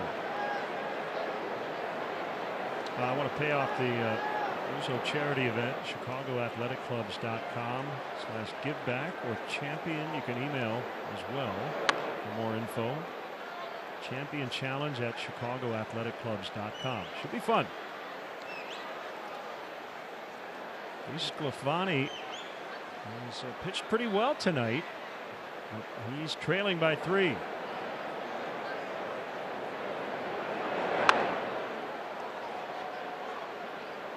He's had traffic, base runners in every inning, but save for a couple of long balls. He's been pretty effective here. Building on what has been a very good run for him. Lifetime, he's 3-2 with a .359 against the Cubs. This is his 9th start. Beat him earlier this year. There's Daniel Murphy being Daniel Murphy. Opposite field single.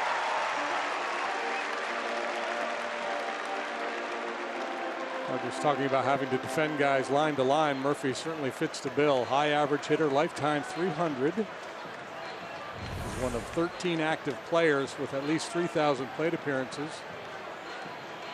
to carry a 300 batting average or higher. And over the last 4 seasons, his .316, second best in Major League Baseball, trailing only Jose Altuve.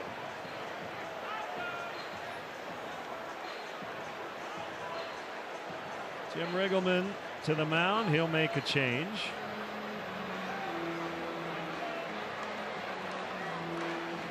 Javier Baez due. He's scored 3 times tonight. We'll be right back. 4-1 Cubs.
Official external pain relief of the Chicago Cubs.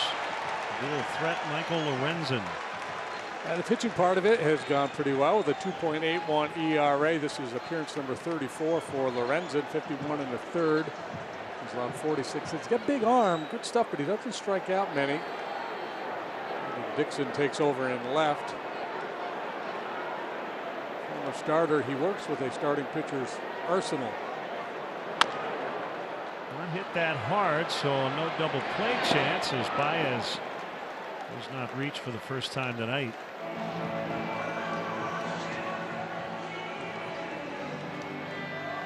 Interesting, Dixon came in as part of a double switch. Mentioned you don't have to hit for Lorenzen, but essentially they have made it so Lorenzen likely not to hit. As he will go into Herrera's spot. Herrera made the final out of the top of the 7th. Which one of us is going to point out that they have a player named Dixon and another player first name Mason? I guess it will be you. Okay. They got a guy named Dixon, another guy named Mason. They also have I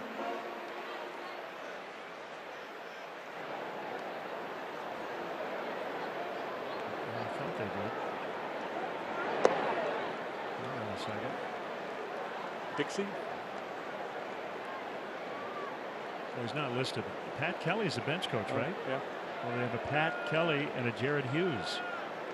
Pat Hughes. No, where you're going there. 3-0 to Rizzo.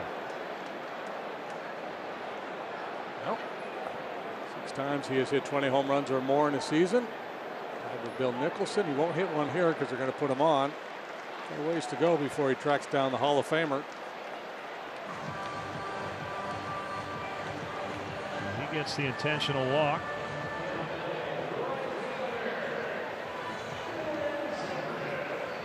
Mostly hard stuff from Lorenzen. Fastball that averages 95 miles per hour. He'll sink it a lot of the time. Cutter, hard slider, and he does have a changeup and a curve. Strike to Zobrist.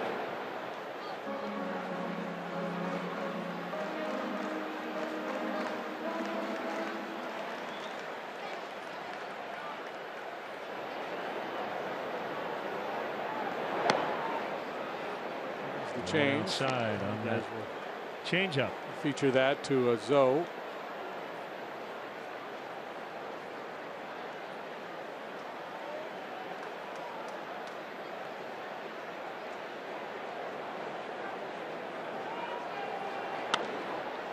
Down the left field line and foul.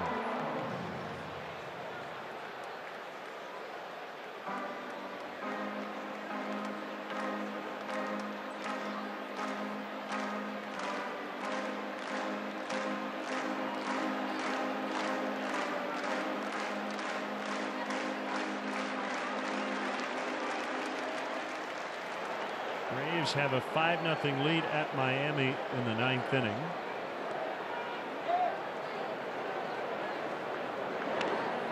Phillies shut out the Nationals in D.C. earlier today. 2-0. That was Nola over Scherzer. How about that pitching matchup? Really stepping up, proving to be the stopper for the Phillies. They had dropped 4 in a row, so 4 consecutive losses, and you go into a matchup with Scherzer. Nola was equal to the task. Pulled into right. Murphy will be sent. Here comes the throw toward the plate. Cut off. 5-1. Ben Zobrist with his 48th RBI. Huh. Imagine that, a line drive off the bat of Ben Zobrist. What new? Gallagher insurance run here in the 7th.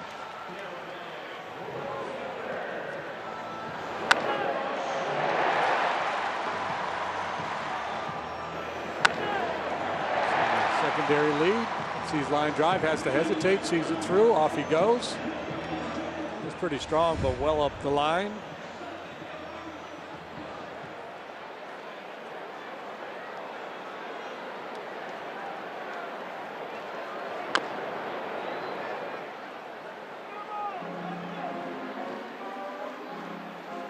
This Sunday, we'll celebrate and honor Chicago's first responders by supporting Kyle Schwarber. That man right there, his 2nd annual block party.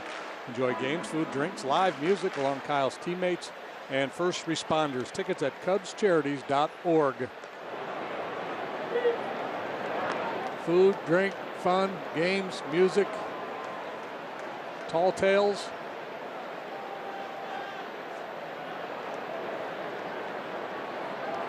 And more. 1-2. We just left Detroit. The Tigers beat the White Sox. Matinee 7-2. And a 3-homer 6th for Detroit.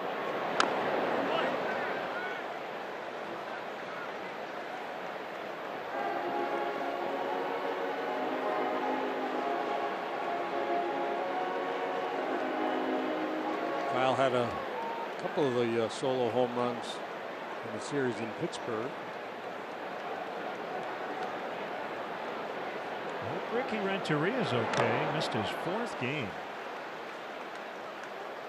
He's heading to the hospital in Minnesota Monday. He was experiencing some lightheadedness.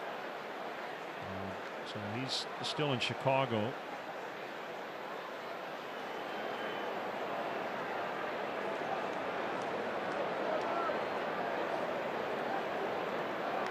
A 1-2 count on Schwarber. He struck him out looking. Back to look to be a cut fastball, 93 miles per hour. After a series of changeups, slowed him down and then locked him up.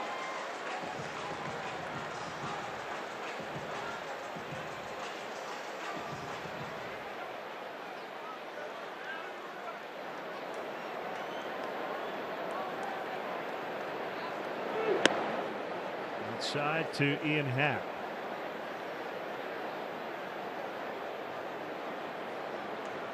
Is one of 6 qualifying Cubs with a .350 plus on base percentage. It's the most such players on any major league team. Rizzo at .367, Zobrist .389, Schwarber .357. Those are just the guys in the lineup tonight. Did you know the Cubs have the highest batting average on balls in play in the majors? And the Reds are second. I believe I read that somewhere today. Cubs 314, Reds 311.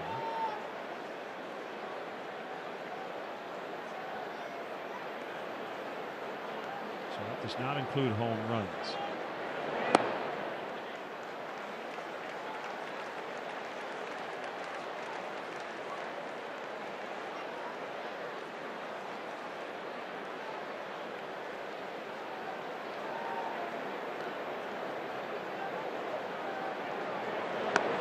Misses outside. Happ walks for the 2nd time, reaches for the 3rd, and that loads the bases for Caratini.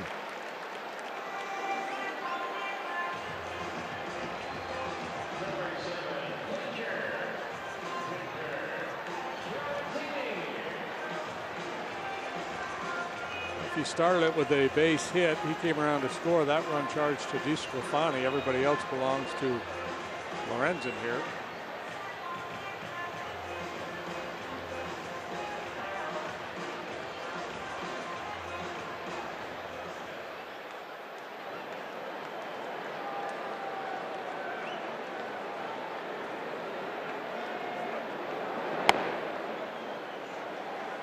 Pretty easy 97. Really put together.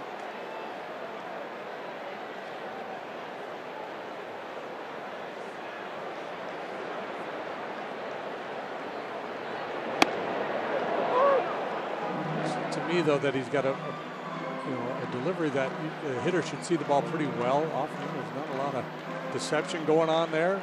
He's got velocity, he's got movement. Looks to me like he gives you a pretty good look. Center field base hit. Cubs are going to get a couple runs. The throw's going to go to 3rd, and the run will count. Yep, so they do get 2. It's 7-1 as we head to the 8th inning.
these cheer cards, and we feature original artwork on the back of them. This one by Shannon Fabia, and it's supposed to represent with all the colors the vibrant, raw energy here at Wrigley Field, and the heart in particular has special meaning because Shannon met her husband here at the Friendly Confines 15 years ago, and today is Mike's birthday, her husband. So happy birthday, Mike, and we hope all the fans cheering with these cards bring you a W. Well, happy birthday, Mike. And here are some more great photos from our Cubs Authentic fans. Thanks for sharing your fandom, and we'll see you for our next Authentic Fan Night on September 10th.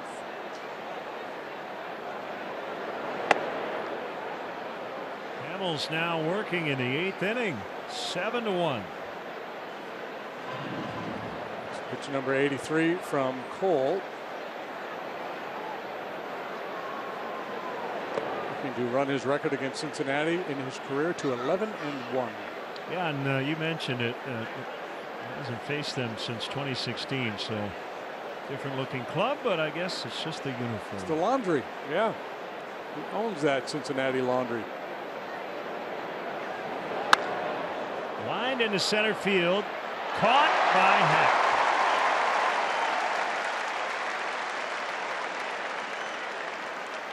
Be good, have good fortune, and things might just pan out for you. He's been awfully good all night. That ball was well struck, but out number one. Headed out to the Pearl Jam stage area.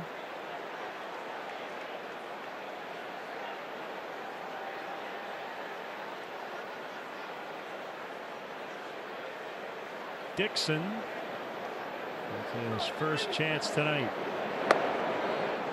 Takes a strike. Harvey and Mills tomorrow.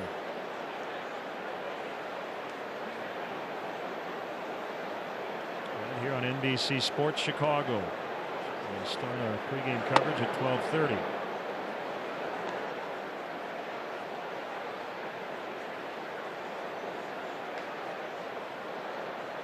We won't. Somebody will.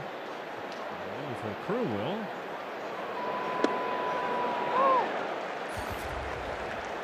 We'll see our happy faces at 1 o'clock. I'm surprised that Matt Harvey is still in a Cincinnati uniform. Thought for sure he would have been moved at the initial trade deadline.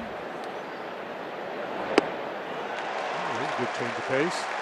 Dixon, a strikeout victim. Mills with his 6th. He'll face Billy Hamilton with 2 outs. I don't know if Joe will let him, but he looks like he wants to pitch a complete game tonight. So you love the effort here tonight. When Alec Mills, you know, he may pitch deep into the ball game tomorrow, but coming up to make a spot start, you don't count on it. Bullpen was in pretty good shape coming into this one to begin with, and now with Hamels doing what he's doing here tonight, the offense doing their piece, comfortable lead. At the end of the bat, Schwarber will come in. I think Hamels is going to get an opportunity in the 9th. We'll find out because he's due to lead off here in the bottom of the 8th.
ovation as Cole Hamels will lead off the bottom of the 8th. So Joe's going to give him a chance in his 17th career complete game.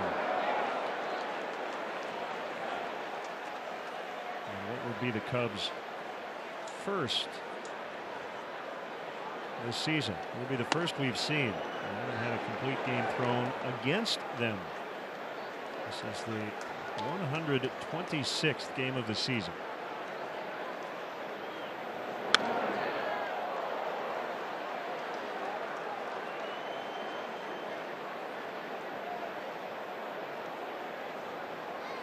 He's trying to get on base, but I'm sure a small part of his manager and pitching coach hope he doesn't. And he won't. That's a good feeling for a starter. You get an ovation after you strike out. Yeah, it's kind of like a curtain call after a production knockout on stage.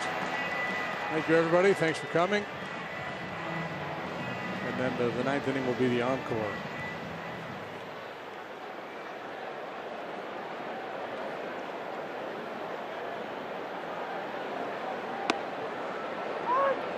Strike called on Bodie. One hit on the road trip. It was the go-ahead home run last night. He has had a big-time flair for the dramatic in terms of his home runs.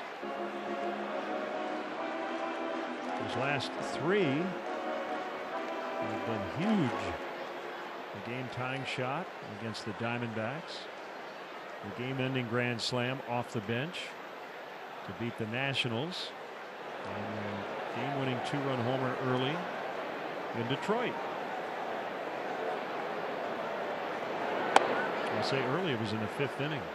Yeah, now earlier than usual. The downside for David now is word's going to get out on him, and pitchers are going to start to be a little more careful in certain situations. A roller to Peraza. MLB.TV is now available at a lower price for $49.99. Watch every out-of-market regular season game, plus get a free subscription to MLB At Bat Premium. Blackout and other restrictions apply. Visit MLB.TV to take advantage of this special offer.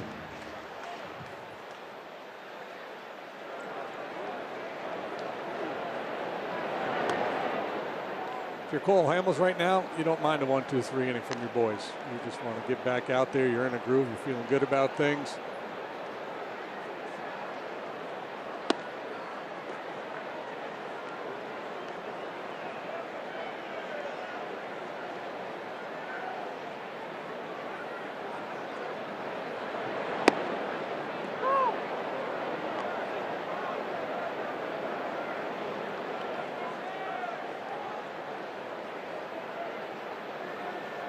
And working at a quick pace. He's behind Murphy, 3 balls and a strike. So the Cubs will play 2 games before the Brewers and Cardinals lace them up again. Diving attempt. Earnhardt can't get it. Murphy 2 for 5 for the 2nd consecutive ball game as a Cub. Guy's a 400 hitter in a Cub uniform. 400 and change lifetime hitter in this ballpark. And he'll come out for a pinch runner, Albert Almora Jr. Down towards the end of the bat a little bit. He stays through the zone so long.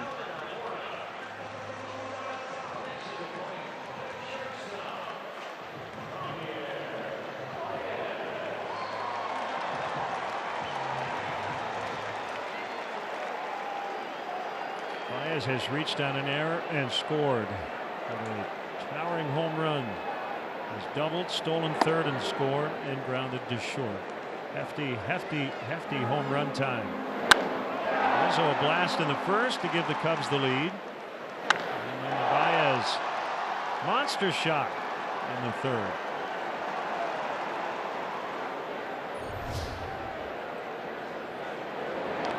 The Chris Bryant home run off the left field board was estimated at 495. But there is something to be said about hitting it completely out of the ballpark. And Chris's would have had the board not been there.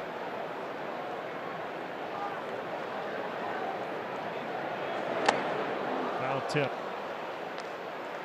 2-1. If the Cubs win this game, they'll be 3 ahead of St. Louis, 3.5 better than the Brewers. Cardinals with a dramatic win again last night to sweep the Dodgers. Yeah, boy, they've got that mojo going right now. Blistered fair. Almora on his way to third. Baez trying to get to second. Going to be a close play, and he's out. Not that close on a great throw by Irvin. So we will go to the ninth as Cole Hamels will try for a complete game, 7-1.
Cole Hamels trying to complete a game for the first time this season.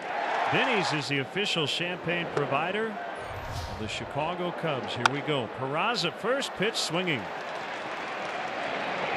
Close, Ooh, and he got him at first, but the Reds may want another look. Maybe just a little cavalier there, and credit Peraza with great hustle, busting it down the line. He can really go. It will be challenged. I think he's safe. And that's probably a challenge the Reds should have made without even looking in the ninth inning. Even if you lose it, you can still use another one in the crew chief challenge. Yeah, unless you're worried about your managerial challenge percentage. Maybe Riggs has got some kind of an incentive tied to that. Yeah, I think the replay analytics are going to be more about using them all than it will be about getting them right. Because I think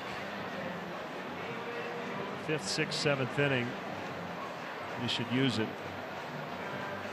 Any close play, any like 30-40% play, you should use it, right? Yeah, unless your boys tell you, that that it's obvious. Yeah, any 50-50. Anytime you get word from the video room like we're not sure, then I think you should challenge it. We'll be learning a bit of a lesson now. We've seen Peraza enough. You know he runs well. He plays a lot more second than short, and you have a little more time over there at second base. But come and get that ball and step into the throw. Even if he is out, you hate the fact that you got to sit here for 2 minutes, right? Right. Yeah. Hamels is out there trying to pitch this complete game. Safe. It is an infield hit.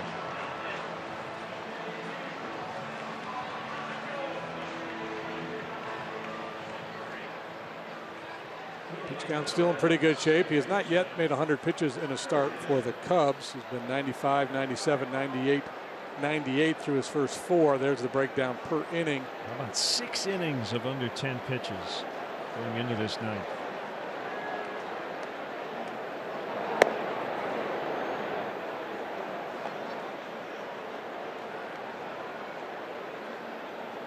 Jeanette to try to pull that ball away from him, get a little one hopper to Zobrist there at second base. You see the new outfield alignment. Zoe's on the dirt. Almora's in center. Happ moves to right. Of course, if Joey Votto were in the lineup, he'd probably be about 110 pitches or so, right? Yeah. It's kind of one of the other big breaks, not having to deal with Votto, just the amount of work it typically takes to get him out.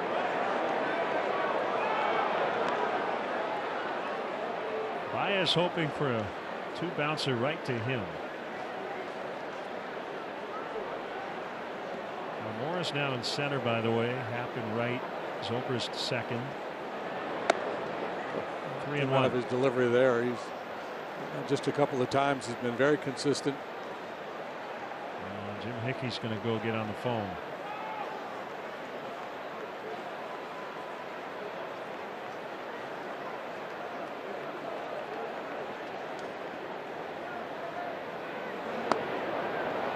Ball 4.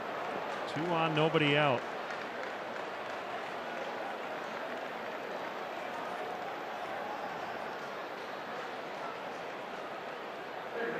There have been a total of 11 complete games pitched in the National League this year.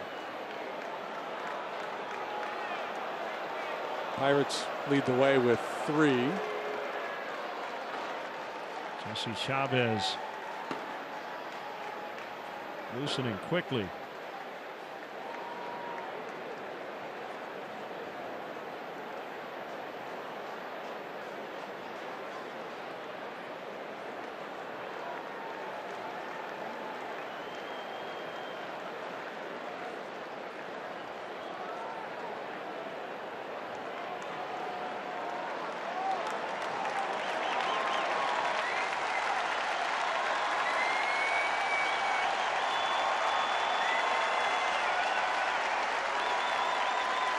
Good thing the Cubs added on in the 7th. After those 3 runs.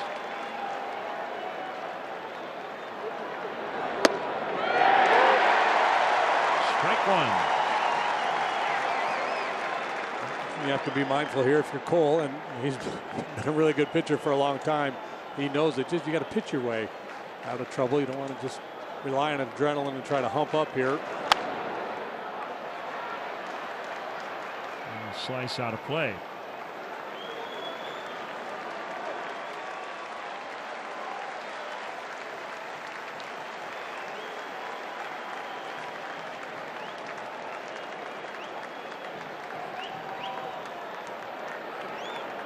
They're in this stretch where they're playing 23 consecutive games, so you can't afford to let a guy have a high pitch count game with the idea that you're going to get him an extra day's rest.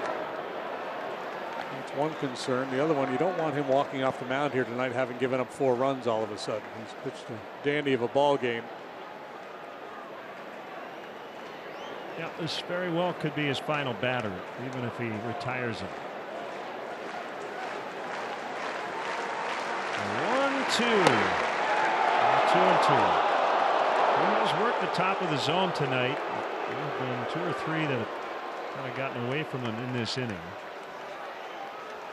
And way back in the first, he punched out Suarez on a high fastball.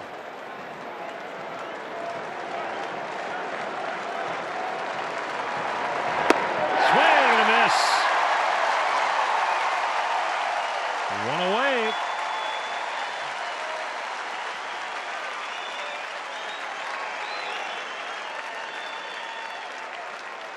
Now Urban.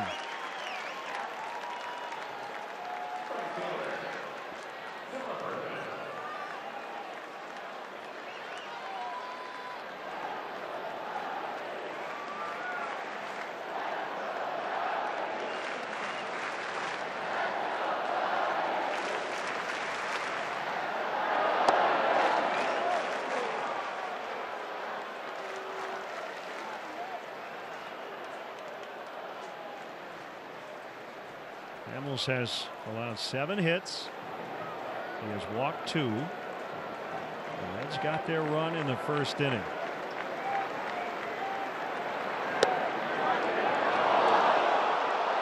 At least 4 of those hits I would characterize as very soft.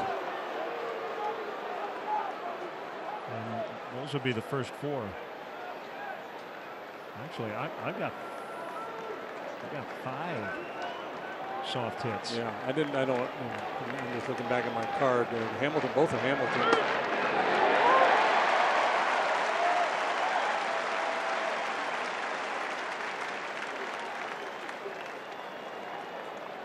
Two and 1 on Irvin.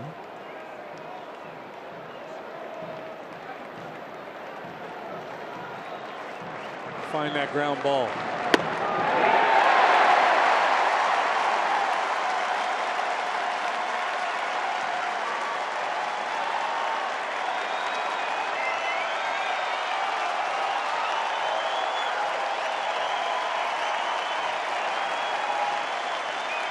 Two on, 1 away, 9th inning.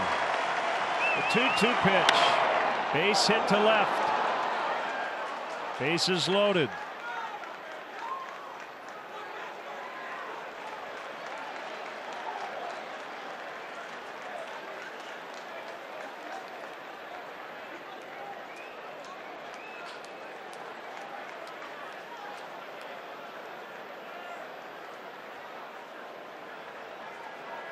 Joe has his foot on the top step, but he's still in the dugout. All eyes on the Cubs manager. He's going to give him one more batter. Tucker Barnhart. Jim Hickey going to the phone probably to tell Lester Strode that very thing. He's got one more.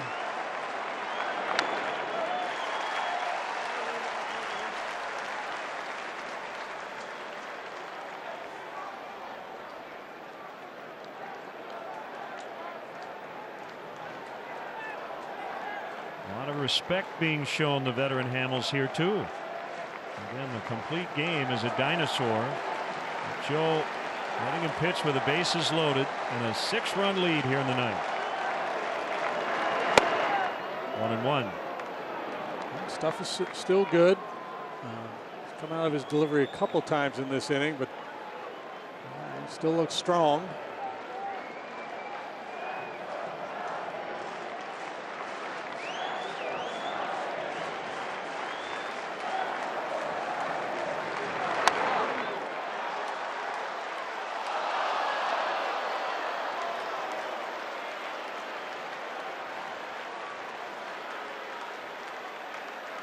Of the hitters in the Reds lineup tonight, Tucker Barnhart has the highest ground ball rate. You're thinking about a little game-ending double play here.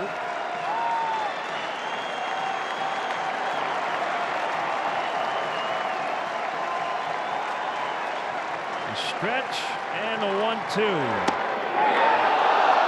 off the outside corner. 41,000 plus unpaid umpires thought it was a strike.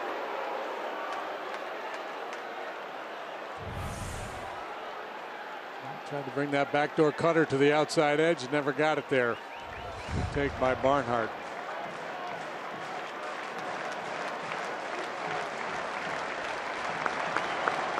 The kick and the 2-2 bounces. This is now a season high 112 pitches for Hamels. It'd be really annoying sometimes when the hitters don't follow the script. 7-1 ball game. The Reds are putting together good at bats here in the ninth. Rolling over.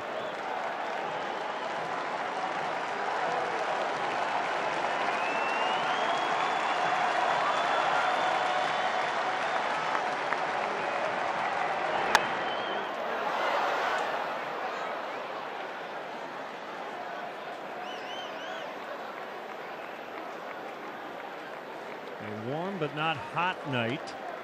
And remember, he's used to pitching his home games in Texas. This would be a cold front in Arlington.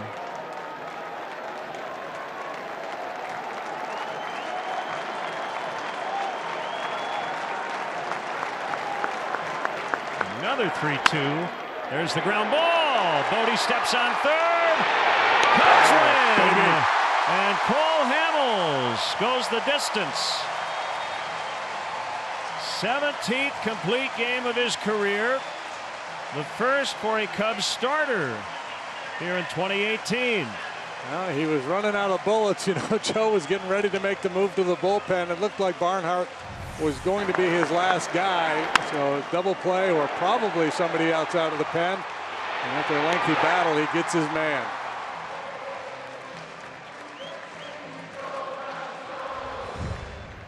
So a good start to the homestand after a 3-game losing streak. The Cubs winning on getaway night last night and taking the opener here tonight.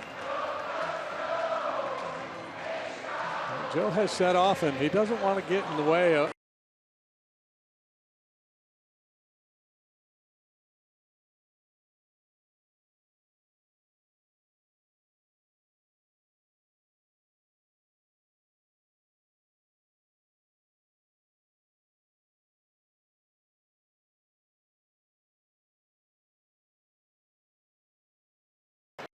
Baez tweaking that right wrist and banging a long home run. Two of the Cubs hit tonight in a 7-1 win. We'll be talking about that one for a while. A massive blast off the bat of Javi Baez. He appears to have his mojo back. Kelly is on the field. It is our On the Diamond interview presented by James and Sons Fine Jewelers. Kelly. Well, thanks a lot, guys. Do you need to take a breath here for a second, Cole? Yeah, it's probably the most pitches this year. So, but you got to let me be able to go out there and finish it. The guys played unbelievable behind me. I mean, you really have to give all the guys credit there. To be able to put up the runs they did, that's been awesome. I know getting out of that funk, so it's been good. I mean, this is a great place to play. I mean, this is the environment you want to be in. It's a great night game, so it's good stuff. Well, this is the first complete game for the Cubs pitchers this year. You saw and probably heard these fans on their feet in the 8th when you came to bat, and then again in the 9th. You said you loved pitching here. What did the atmosphere mean for you tonight in terms of energy? It's the best. I mean, when you're able to have the guys, so into the game, the fans, they give you that extra boost. So to be able to feel it in the 8th inning, I knew what we could be able to accomplish, and they were obviously on their feet every sort of pitch that we got, so it was great. Brag about your battery mate. Oh!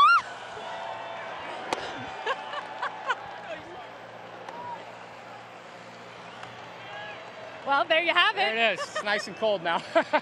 I was going to have you brag about your battery mate tonight, Victor Caratini, at the plate and behind the plate. No, we've really been able to work on just good pitch sequencing. In between the games, we've really been discussing it, and I think we had a really good game plan. It's been great to see, just for us to be able to get on the same page so quickly. So that's it's exciting to be able to see what we're going to be able to do in the future. Well, last but not least, you mentioned the defense. Javi Baez doing it all. What did you think of that play he made? No, I thought there was no chance he was going to get that. So, I mean, that's just kudos to him. I mean, that was awesome to see. That's a top player right there for me. Well, Cole, thank you so much. Enjoy this one and enjoy the shower there. Early. Guys. Kelly, thanks. Cole will receive a $500 gift card from James and Sons Fine Jewelers. Make sure you join NBC Sports Chicago for our final Cubs Authentic Fan Night of the season, Monday, September 10th here at Wrigley Field. As the Cubs take on the Brewers, visit the Authentic Fan booth inside the Gallagher Way gate. Grab a lunch bag while supplies last. So for JD, for Kelly, for Doug Glanville, and our great NBC Sports Chicago crew here at Wrigley Field, Len Casper with your final score. Cubs 7, Reds 1. We're back with you tomorrow, 12:30 for a pregame coverage before Game 2. Coming up next, Blue Cross Blue Shield of Illinois post-game live.